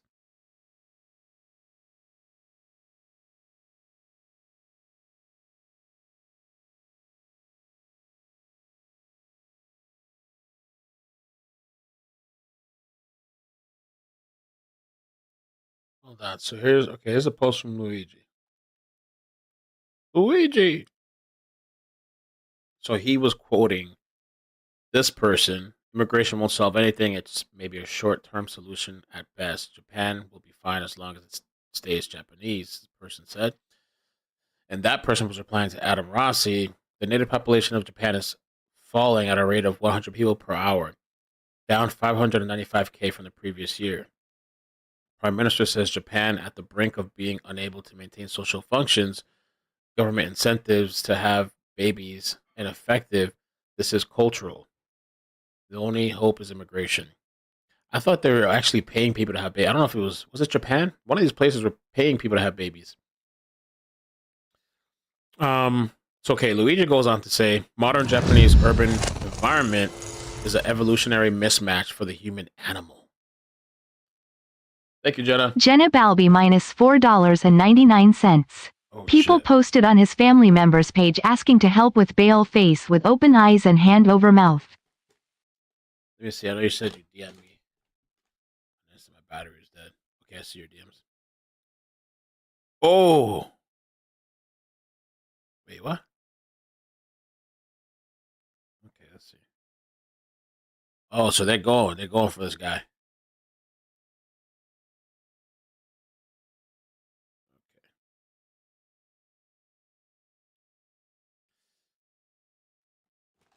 So he's asking their families that people posted his family members page asking to help with bail. Damn, they're trying to get him out quick. Okay, so modern Japanese urban environment is an evolutionary mismatch for the human animal. The solution to falling birth rates isn't immigration, it's cultural. Encourage natural human interaction, sex, physical fitness, and spirituality. Banned Tenga fleshlights and Japan Real Hole. Custom porn star pocket pussies. Oh god. Being sold on Don grocery stores. Okay, so he's saying ban fleshlights, replace the conveyor belt sushi and restaurant vending machine ordering with actual human interaction with a waiter. Replace 24/7 esport cafes where young males earn false fitness signals via Tekken fighting and Overwatch shooting games with athletics in school. Heavily stigmatized maid cafes where lonely salarymen pay young girls to dress as anime characters and perform anime dances for them. Revitalize traditional Japanese culture. Shintoism, Aquanan, karate, onsen. Okay. I imagine Mangione's commentary on modern Japan, so sharp, so provocative, and in hindsight, so deeply revealing of the man's inner turmoil. Though you see, here we have a post ostensibly diagnosing societal ills. But now, with the shadow of his alleged crime hanging overhead, it feels more like a manifesto for a man at war with modernity. Modernity. I can't fucking modernity. I can't roll my tongue on itself. His frustrations weren't just academic, they were personal, visceral, and it turns out disturbingly prophetic of the darkness he'd later unleash. Let's not dismiss the kernel of truth here. Mangione had a knack for pinpointing genuine cultural tensions. Japanese declining birth rate is a real issue and an evolutionary mismatch. He mentions is in some ways an apt description of how modern conveniences, hyper-isolation, hyper-individualism can clash with the deep social, deeply physical nature of the human animal. But do you notice the tone here? It's not just critical, it's punitive.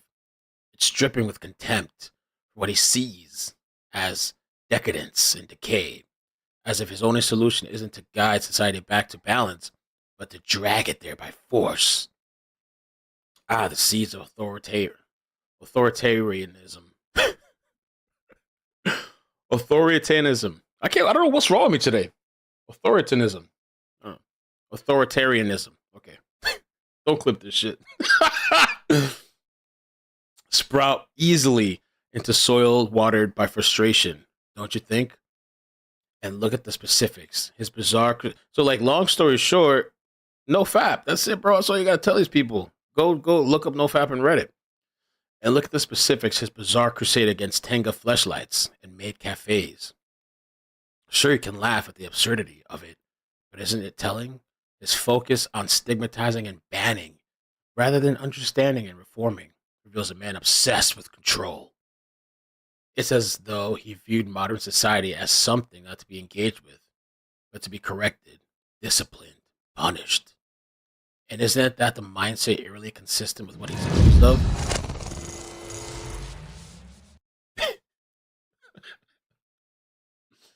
Lazy Susan minus $5.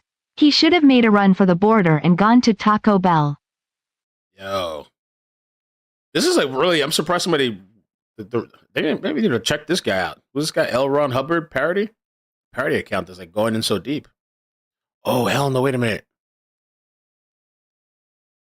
That looks like the guy from that Ozark, I think. That's not him though, right? The character that plays. Hold on. That's not his name in Ozark, right? Nah, that almost looks like the Ozark guy.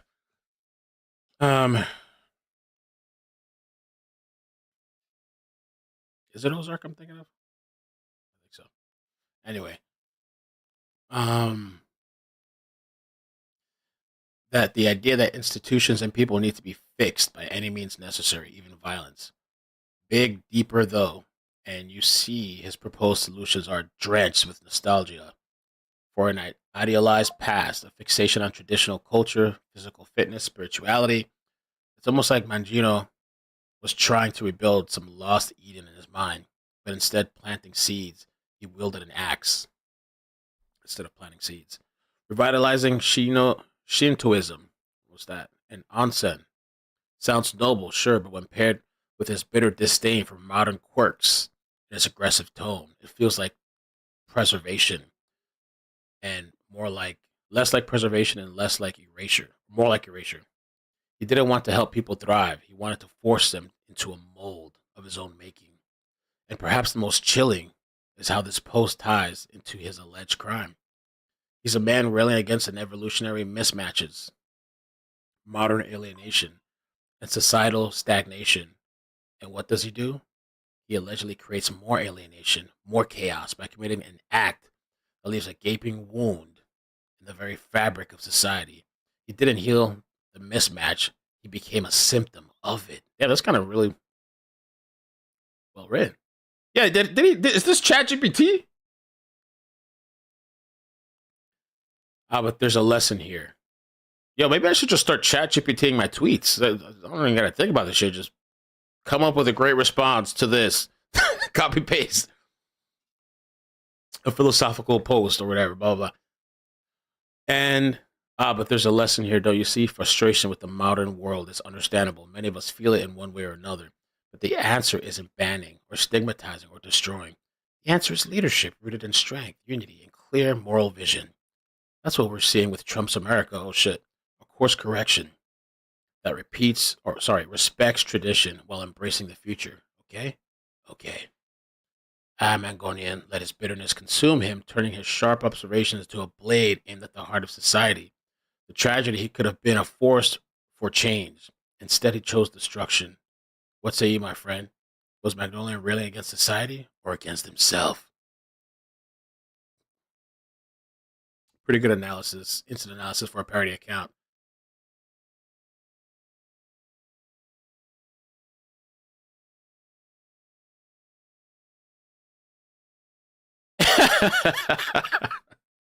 Which I hope you were kidding when you mentioned Trump. What the hell was that? That one post took us down all this stuff. Like the guy. And that's really what it takes. It takes great law enforcement coordination, and it takes the public to be a partner. We know that Mangione is still a person of interest in this case being questioned. If that escalates and he becomes a suspect, what sort of charges is he likely to face? Well, we're certainly going to see him face a murder charge in New York, and he will be extradited on that charge from Pennsylvania to New York.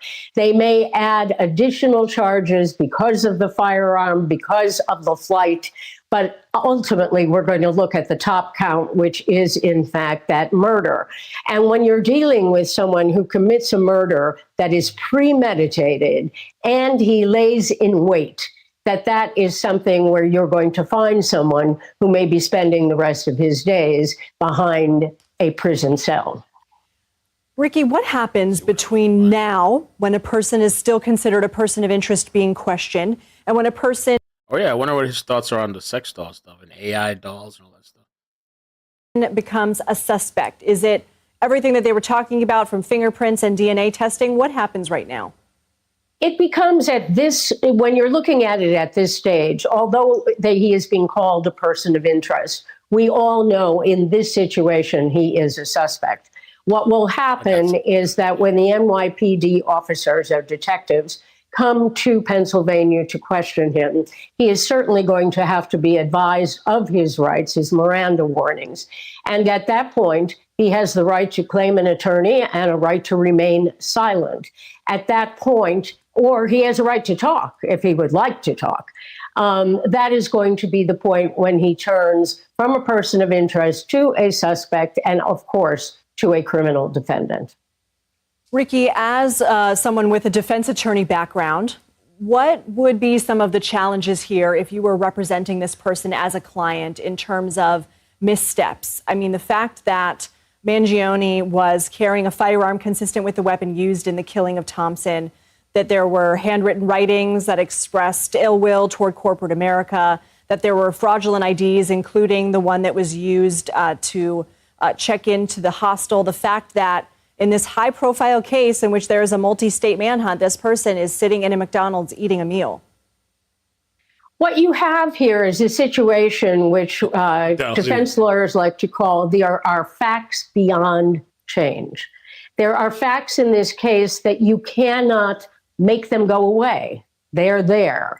So your duty as a defense lawyer is twofold. Number one, is there a deal available in any way, shape, or form for this defendant, when he becomes a defendant, to be able, if there were other people involved, to be able to say that there might be a plea deal? On the other side of that, the defense lawyer has an ethical obligation to defend this client zealously. Imagine that shit. And it looks like the facts are pretty overwhelming when you look at the evidence as it piles up into this mountain. Can you send me a link? So is there a mental illness defense, which would be something that certainly the defense lawyer would have to consider? You also have to think about the fact that this is a young man who may have been playing some kind of a game.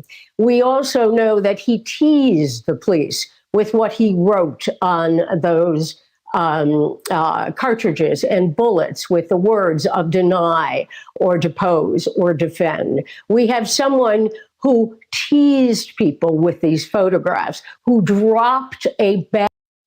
So they're saying online, apparently this person, Luigi, hated the medical community because of how it treated his sick relative. Let's find out. Let me check out New York Post. Bag, his backpack, and it had Monopoly money in there.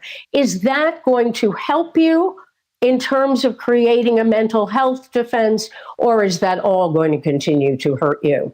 But the defense lawyer has his or her work cut out for them. Ricky, I do want to ask the significance of the weapon here, in which law enforcement are referring it to it as a ghost gun that may have been made on a 3D printer. We've reported, CBS News has reported, capable of firing a 9mm round, consistent with the casings found at the site of the killing.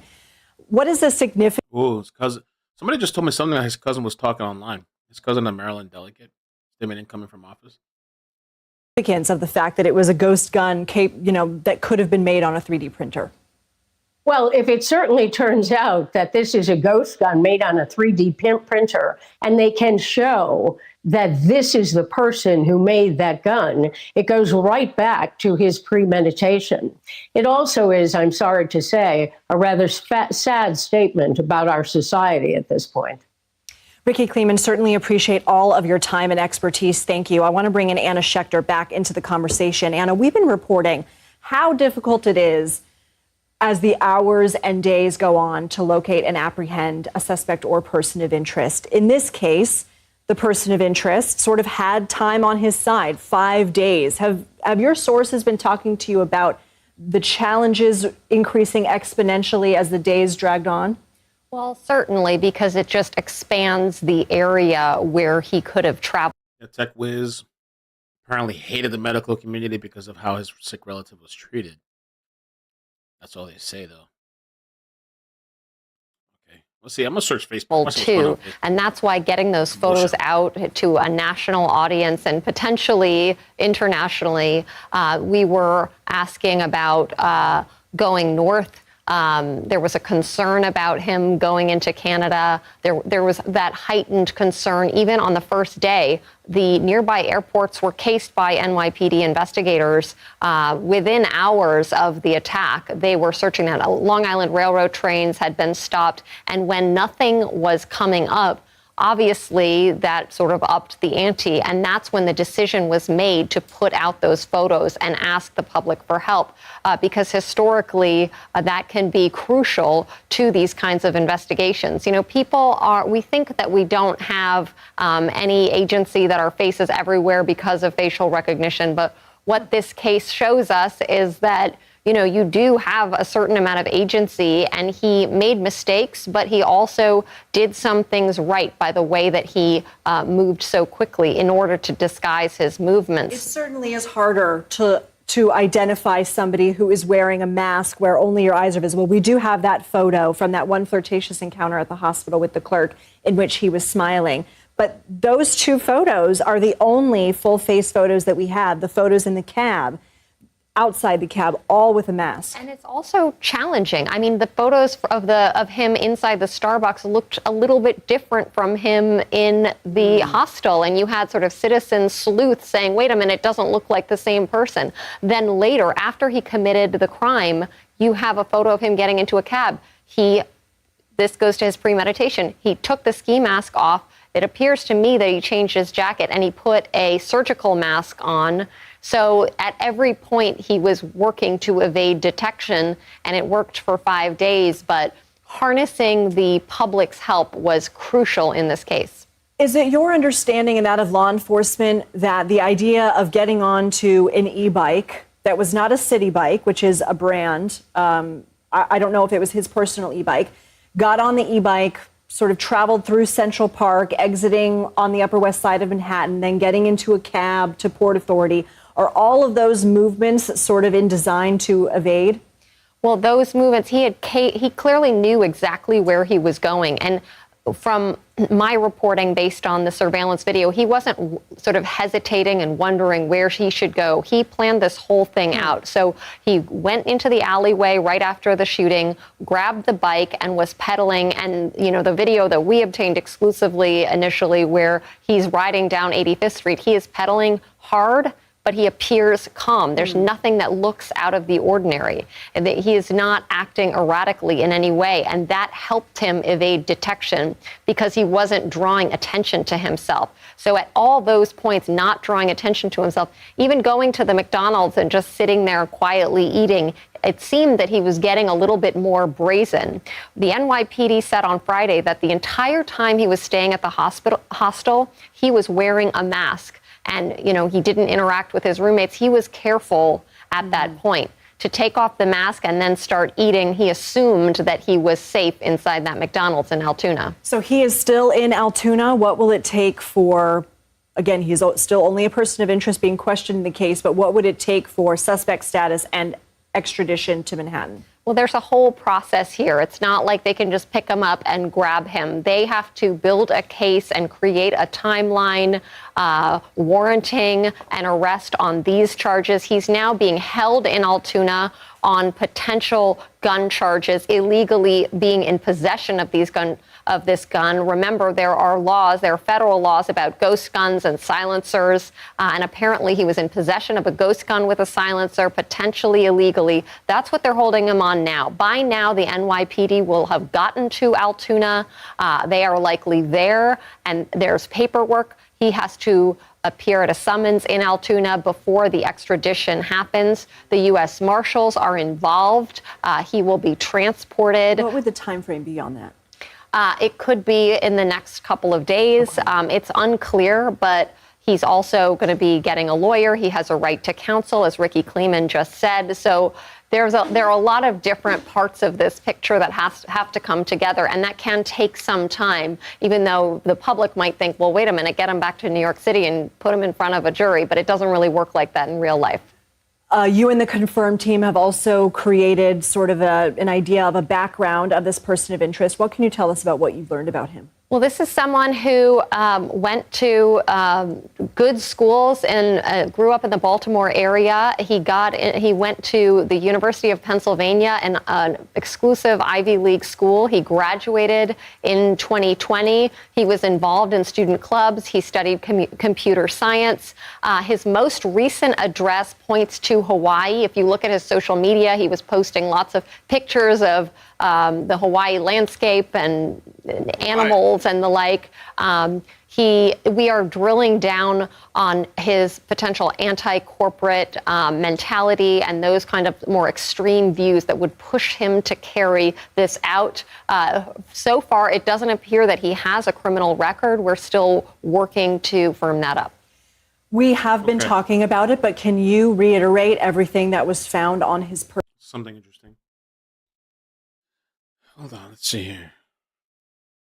Did he leave it? Oh, snap. Somebody found his. Did we read this already? No, we didn't read this. I don't think. Okay, interesting. Okay, so we know he's into. He's into the Ted Kaczynski guy, Unabomber. Well, apparently Luigi left a review on his. I don't even know. Kaczynski wrote a book. He says here, clearly written by a mathematics prodigy. Reads like a series of lemmas on the question of the 21st century quality of life. It's easy to quickly and thoughtless write this off as a manifesto of a lunatic in order to avoid facing some uncomfortable problems it identifies. But it's simply impossible to ignore how prescient many of his predictions about modern society turned out. Remember, we looked at his Instagram too. He had some type of prediction thing when he was 7 or 8 or something. And he's like, he feels he predicted everything. He was a violent individual, rightfully imprisoned, who maimed innocent people. While these actions tend to be characterized as those of a crazy lunatic, however, they're more accurately seen as those of an extreme political revolutionary. A take I found online that I think is interesting. Had the balls to recognize that peaceful protest has gotten us absolutely nowhere. And at the end of the day, he's probably right. Oil barons haven't listened to any environmentalists, but they feared him.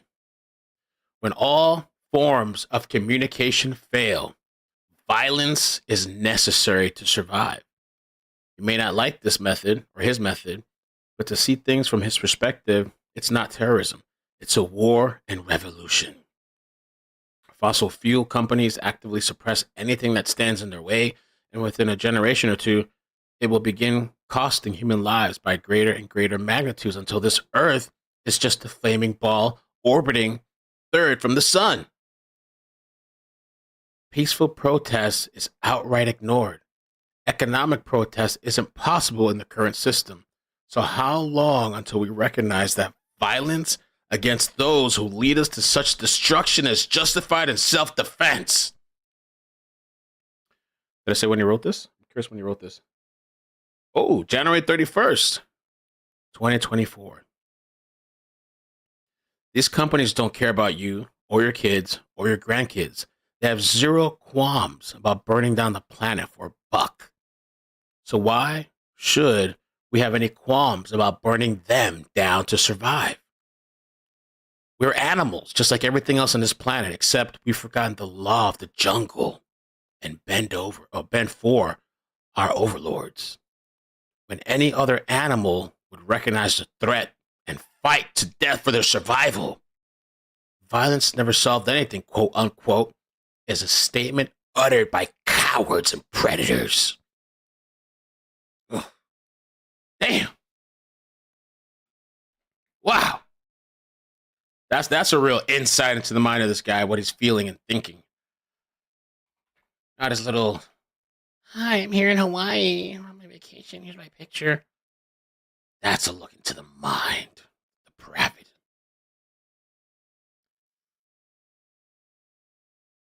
I mean, the hope. I mean, as far as like that protest stuff, I understand because sometimes I don't. Patriot Sisters of America, Inc. minus $1.99. LinkedIn equals works at TrueCar Data Engineer Hawaii. Live stream.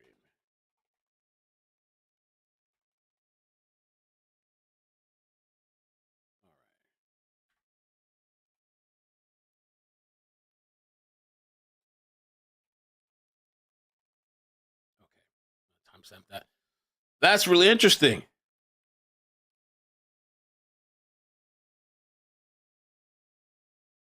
Oh shit.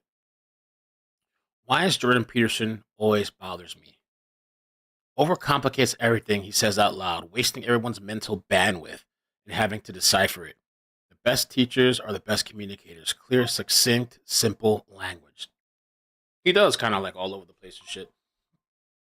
Jordan Peterson.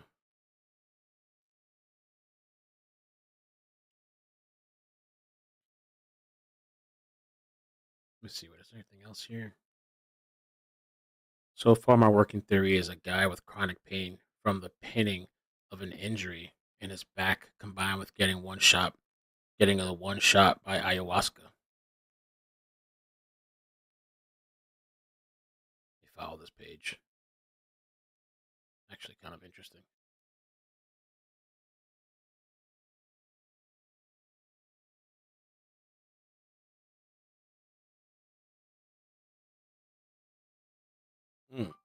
Like a true Italian, Luigi's fatal error as an assassin was giving himself away to stop by flirting with the cashier at a cafe before going to work. He couldn't help himself. He should have listened to his own societal. He himself was a victim to social. I don't know. Crazy. Oh, they posted the fake ID. Oh, shit. Oh, shit. Don DeMarco. I need a Don DeMarco thing. Don DeMarco. Look at this shit. And it has his face on there. Well, he tried. He did actually he made an effort. He made an effort. It's not. Okay. Rosario. Oh, I don't know about that address, but Rosario Mark. Who's that? My name is Rosario. I come from New Jersey. Rosario. I come here for the better. Let me not do that.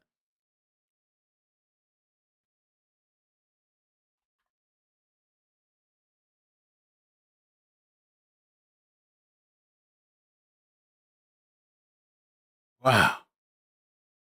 What in the hell's going on?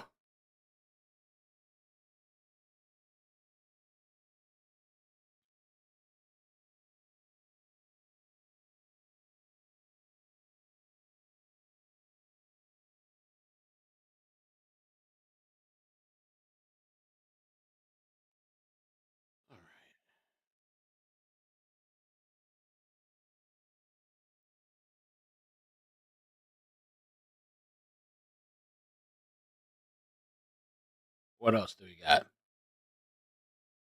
Oh, is that a picture of the gun? That's the gun right there, too. That's what they're saying, anyway.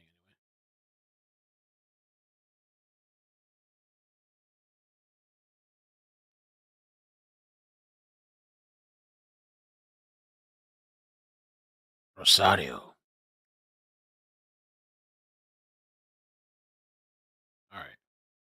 Okay. Let's see what else we can find. Person? Yes, of course. When he was apprehended in that McDonald's in Altoona, he had a bag. He was in possession of a jacket that matched the jacket that he was wearing during the shooting. Why? He had a computer. Bro, this dude kept the same jacket, too?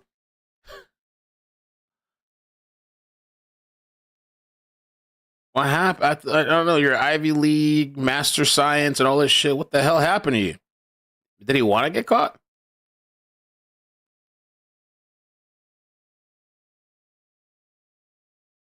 Why McDonald's, bro? Why not some type of, I don't know, vegan, something?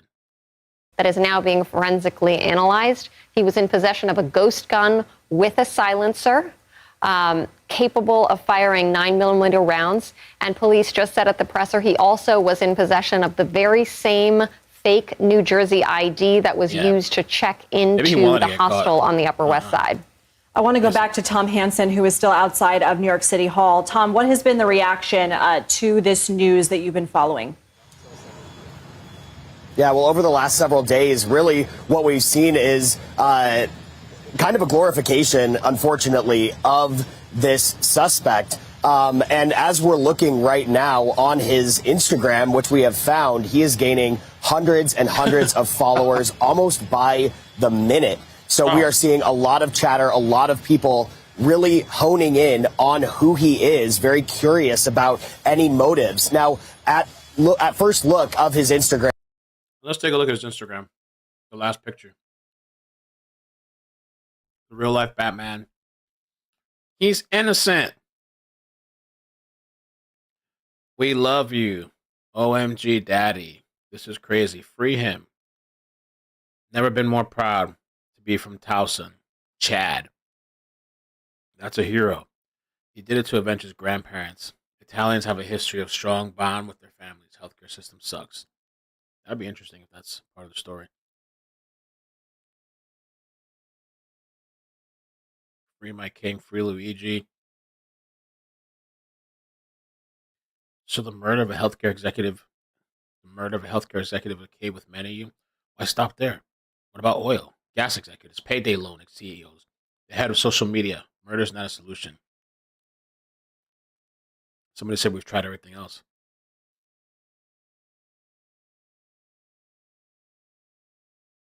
We will get you out. Legend.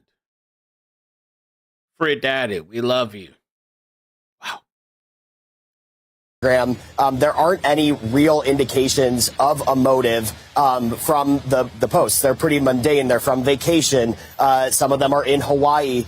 So we're not really gleaning too many clues on his digital trail, but it is that digital trail, and it's the world that we live in now that led to his arrest. That's what authorities say. They are crediting the public with circulating those images and identifying him at that McDonald's in Altoona. But currently we are watching and monitoring his social media. Obviously, it is not active right now, considering that he is in custody. But we are gleaning through that to see if there are any clues about that ill will toward corporations, which we heard about in this press conference. Of course, we are also going to be eager to learn exactly what is in that handwritten 3-page manifesto, which authorities believe indicates a motive. But this is a person who clearly was resolute in carrying out this crime based on the trail that he led authorities on and the path that he took to get out of New York City as quickly as possible. KJ minus $2. There's a real Mark Rosario looks like him from NJ.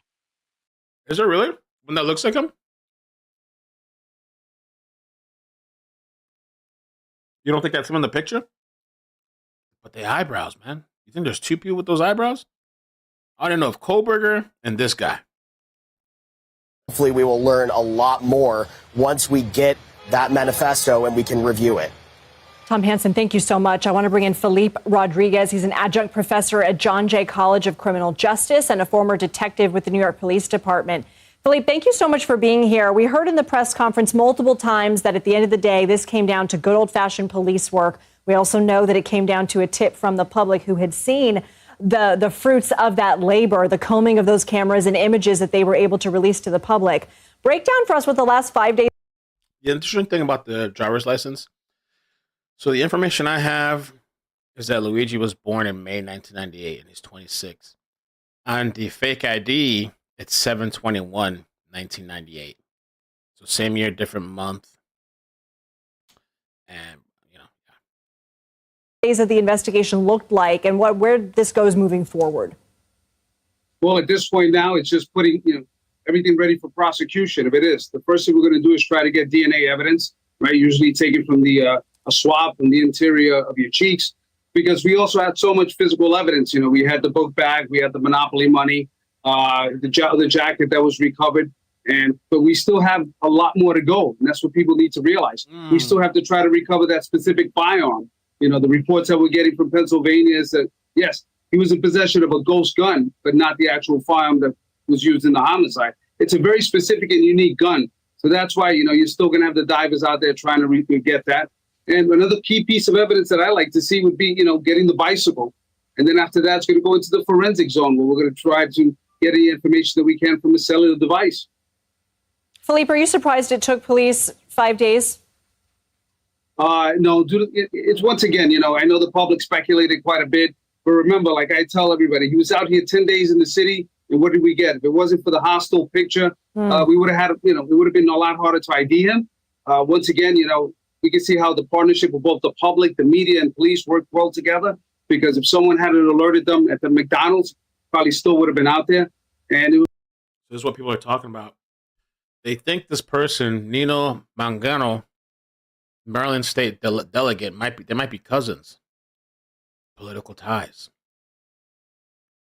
Luigi, Nino, Rafiki, Marinaba, Pumba, Gio, Giovanni, Donnie, Davani, Lavi.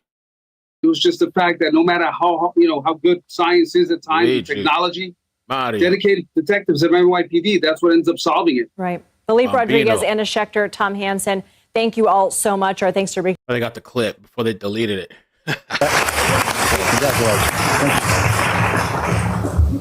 Twitter got it. Internet's forever, baby. Headmaster Smythe, Mr. Hubeck, members of the Board of Trustees, family, friends, faculty, and fellow students. Good afternoon. Bada bing. Thank you all for being here to celebrate Gilman's 116th Founders Day. I'm honored to be speaking to you all today on behalf of the Gilman class of 2016. When I started writing the speech, I talked with several students and teachers and asked how they would describe the class of 2016. Many of the students characterized our class as inventive, in both imagination and initiative. At the same time, several teachers reminded me of our class's commitment to Gilman and its traditions. I came to realize that both views are correct. The class of 2016 is truly defined by its inventive, pioneering mentality that accompanies a strong commitment to Gilman tradition. Throughout its time here at Gilman, the class of 2016 has been coming up with new ideas and challenging the world around it. Our selling of Chick-fil-A during lunch, arguably the staple of our class, provides a great example. In our sophomore year, when brainstorming ways to fundraise, we didn't just settle for the usual methods of selling spirit shirts and Christmas trees. In addition to this, we did what seemed impossible given the tight schedule of the school day and began shuttling dozens of Chick-fil-A sandwiches to Gilman between assembly and lunch. Soon, we were selling over 100 Chick-fil-A sandwiches each day, in what became likely one of the most successful class fundraisers in Gilman's history. But our ability to come up with new ideas didn't start then. I've noticed it as long as I've been here, even in my very first year as a sixth grader. If any of you have ever been on Gilman's campus before school starts, you would have noticed that every morning, rain or shine, the turf is filled with middle school students playing soccer, football, and Tuition at Gilman, I think that was the high school. Yeah, it's $37,000, $690 per year for high schoolers. Damn. Frisbee. That tradition was actually started by the class of 2016. As many of you know, Gilman Middle School offers not one, but 2 recesses per day. But for the class of 2016, that wasn't enough. So, as sixth graders, rather than sitting in the hallways waiting for school to begin, we decided we'd give ourselves an extra morning recess before the morning even started. And now, 7 years later, that morning recess remains as a regular part of every school day. Of course, this isn't anything revolutionary, but it shows that even early on, the class of 2016 was challenging the world around it. Having great ideas, however, isn't enough to innovate. The class of 2016's inventiveness also stems from its incredible courage to explore the unknown and try new things. Just look at a few highlights from our senior year. This April, 5 seniors performed in Gilman's spring musical, The Addams Family, all of whom had no prior musical experience. I wonder if did this guy want to get caught, or was he that egotistical that he didn't think he was going to get caught? Because he idolized Ted Kaczynski, right? And how long was Ted was on a run for?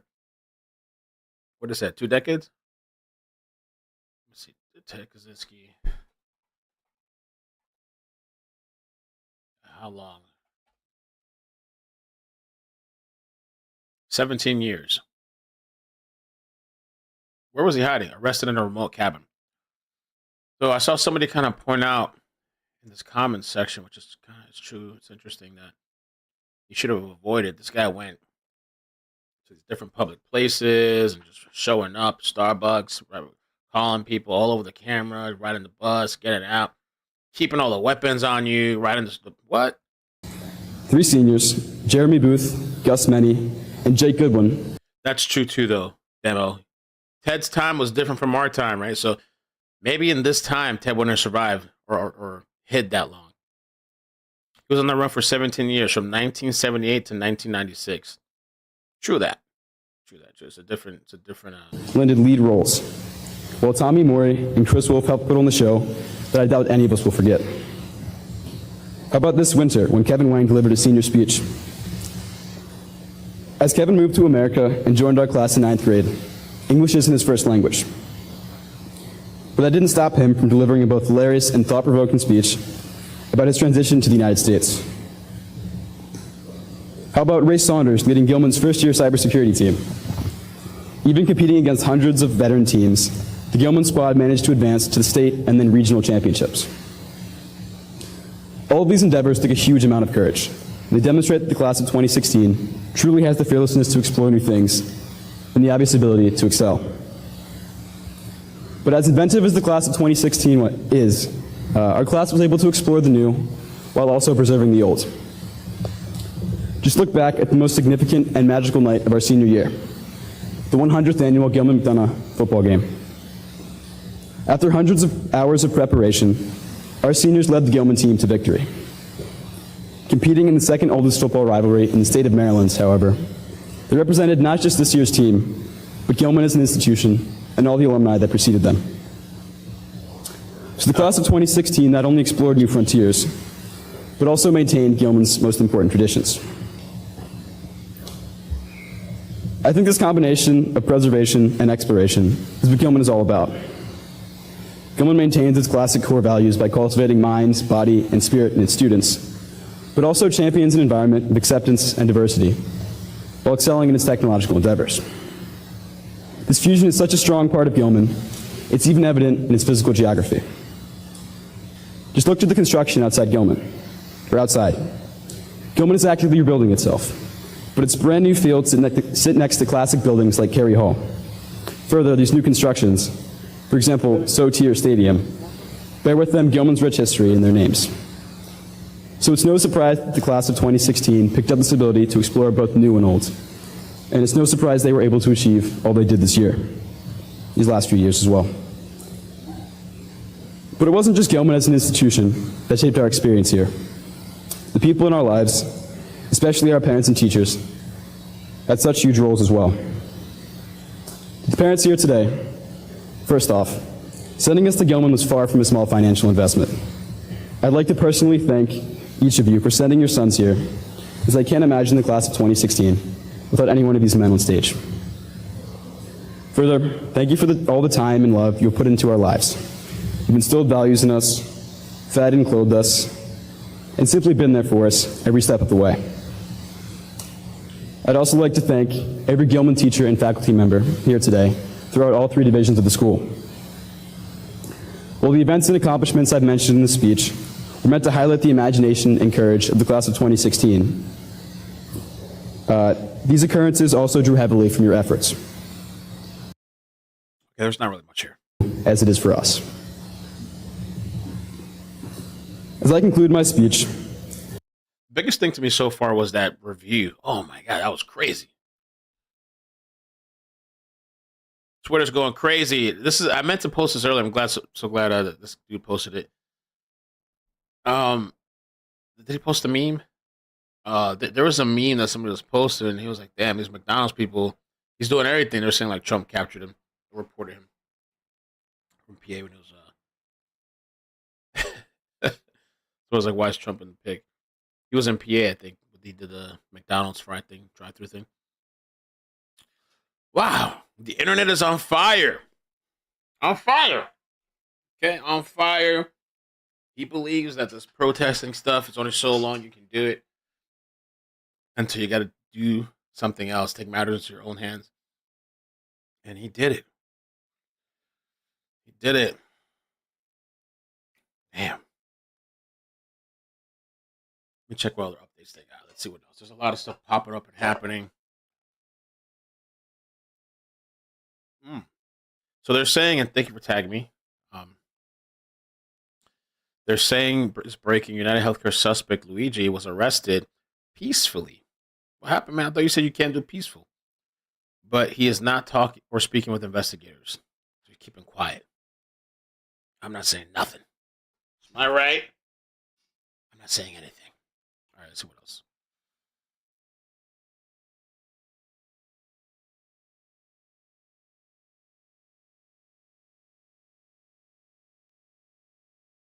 I'm at loss. Oh, he said, this is my high school classmate. I'm at a loss of words.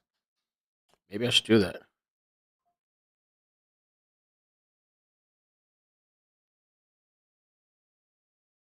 I think so too. I think that the McDonald's employee should get the $50K. Or is it 60? I thought I should have 50, but I thought the Crime Stoppers was 10K and the FBI put 50K. I thought that's what it was.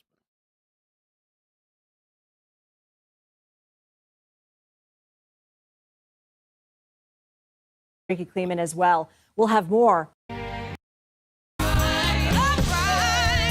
News Original. Joins the conversation. 7, I'm Lindsay Reiser. Here's a look. He matches the description. The person who shot and killed the UnitedHealthcare CEO, Brian Thompson. So those photos that we initially got from the hospital where he pulled his mask down, that didn't bring up a positive. This guy posted on Twitter, quartering, buy your 3D printers now.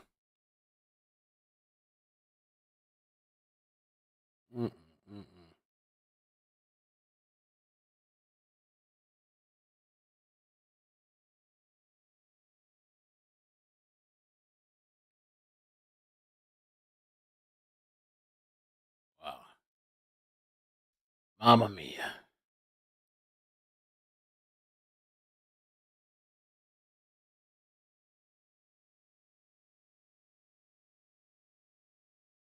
ID for a specific individual, but they certainly helped in the case. And we're now 5 days out. And because those photos released, also of the weekend, we saw photos of him inside a cab wearing a different mask, but a clearer view, higher resolution photo of his eyes. That likely helped the person in McDonald's say, hey, wait a minute, that guy looks enough like the person of interest that I've seen on the news that I'm going to call the police. He called the cops, called local 911. People say Jenna Balby minus $4.99. PPL saying McDonald's can't fix McFlurry machine but caught him rolling on the floor laughing. So true. And they apprehended him there, right there at the McDonald's. He had been eating a meal and was brought in for questioning. They held him initially on a potential gun charge, illegally having a ghost gun with a silencer. And so they were able to hold him there and then start to piece together. What else did he have on his person in connection with the killing? He had a jacket that matches the jacket that was worn by the killer. He had a computer that isn't currently being analyzed. He had fake IDs, including, as you said, that New Jersey driver's license fake ID that was used to check into the hostel. So all of those things taken together have law enforcement very confident that they have the right person. I want to bring in Felipe Rodriguez. He's an adjunct professor at John Jay College of Criminal Justice and a former detective with the New York Police Department. Felipe, break down for us what the last 5 days of investigation looked like for the NYPD. It's it's tedious work. It's long hours. It's not going home to your family. It's scouring building by building. It's the old-fashioned police work of, putting boots on the ground. Are you saying building by building, literally on every block of Manhattan to check their CCTV?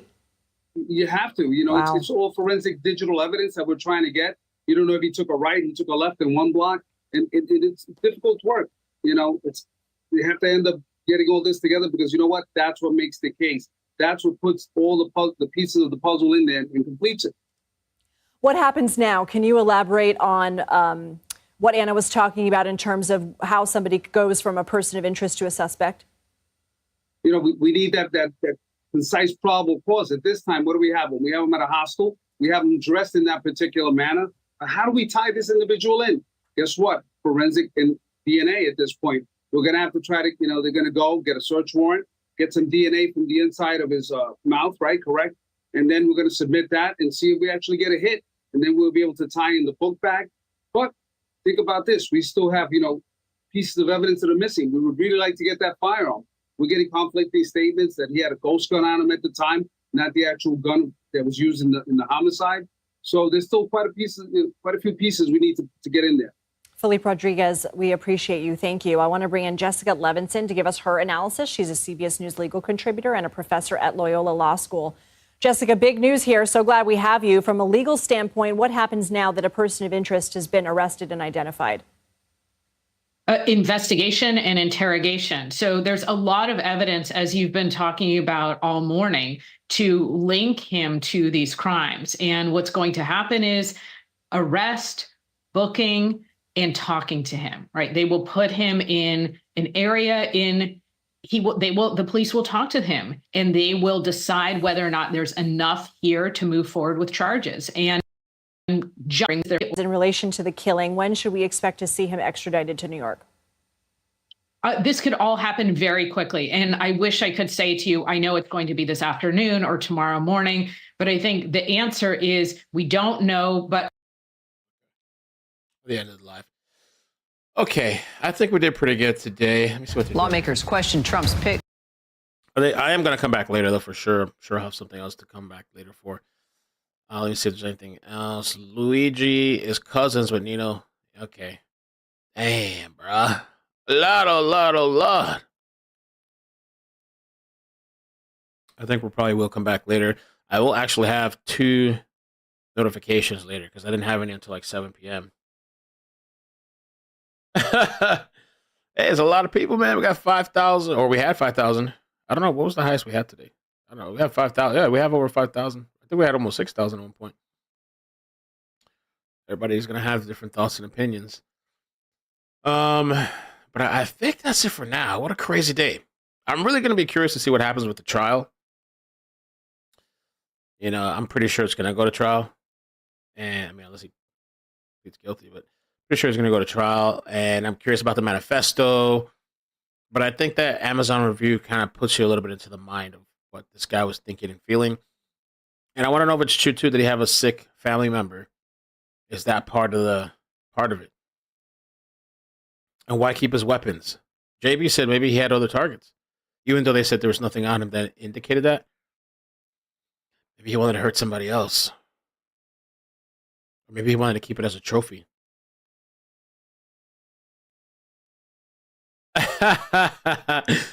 This person said, breaking photo of fake ID found. Check it out. Hawaii McLovin. Hawaii. But what a day, man. What a freaking day. I wasn't expecting it today. I wasn't expecting this guy to be caught. I thought it was going to take a while. I felt like he was going to be caught, but I just thought maybe it was going to take a little bit longer.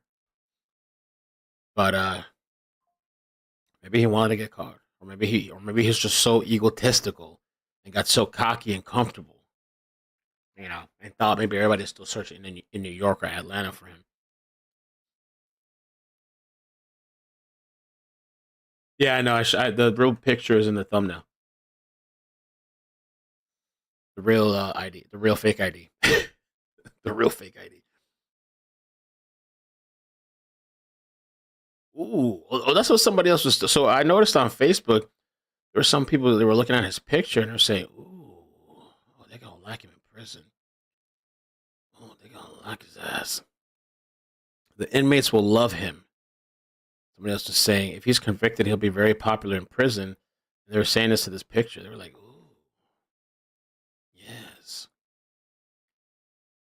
You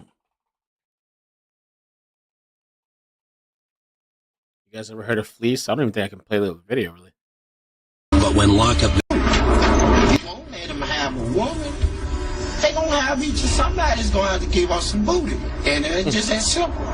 The most memorable story that Fleece told us was about the place and importance that booty has in a maximum security penitentiary.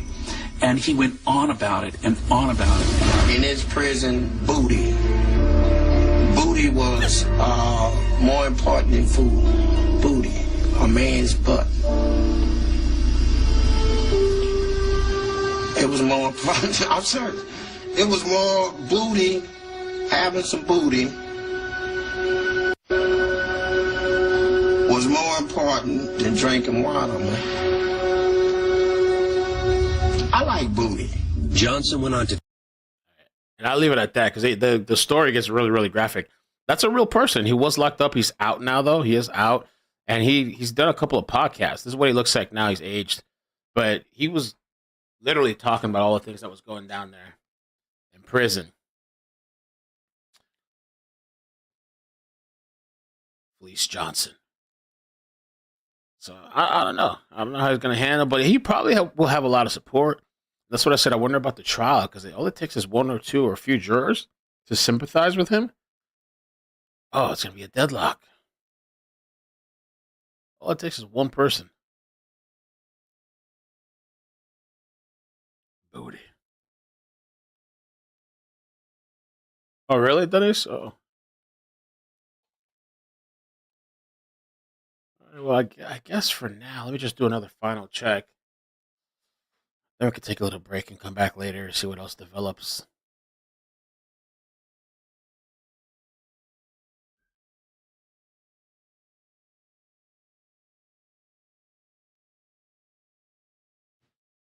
All right.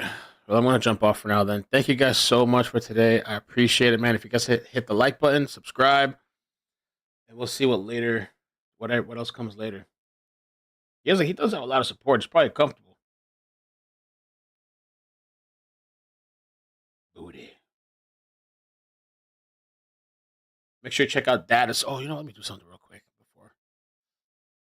Let me do this real quick. I just thought about that. Check out Data Seal if you want to protect your online information from the crazies online. Okay. I'll only put the link there. Oh. Gay man and woman won't be on the jury. Still, people love him. Booty. Now he has the free healthcare that he's wanted. I guess in prison, right? To get free healthcare. Your wish is your command. Be careful what you ask for. But that's not. I don't think it's all about that either. He's trying to give a message and maybe around his family and people. Take care, guys. Love you. Bye. Peace. Bloop, bloop, bloop, bloop, bloop, bloop.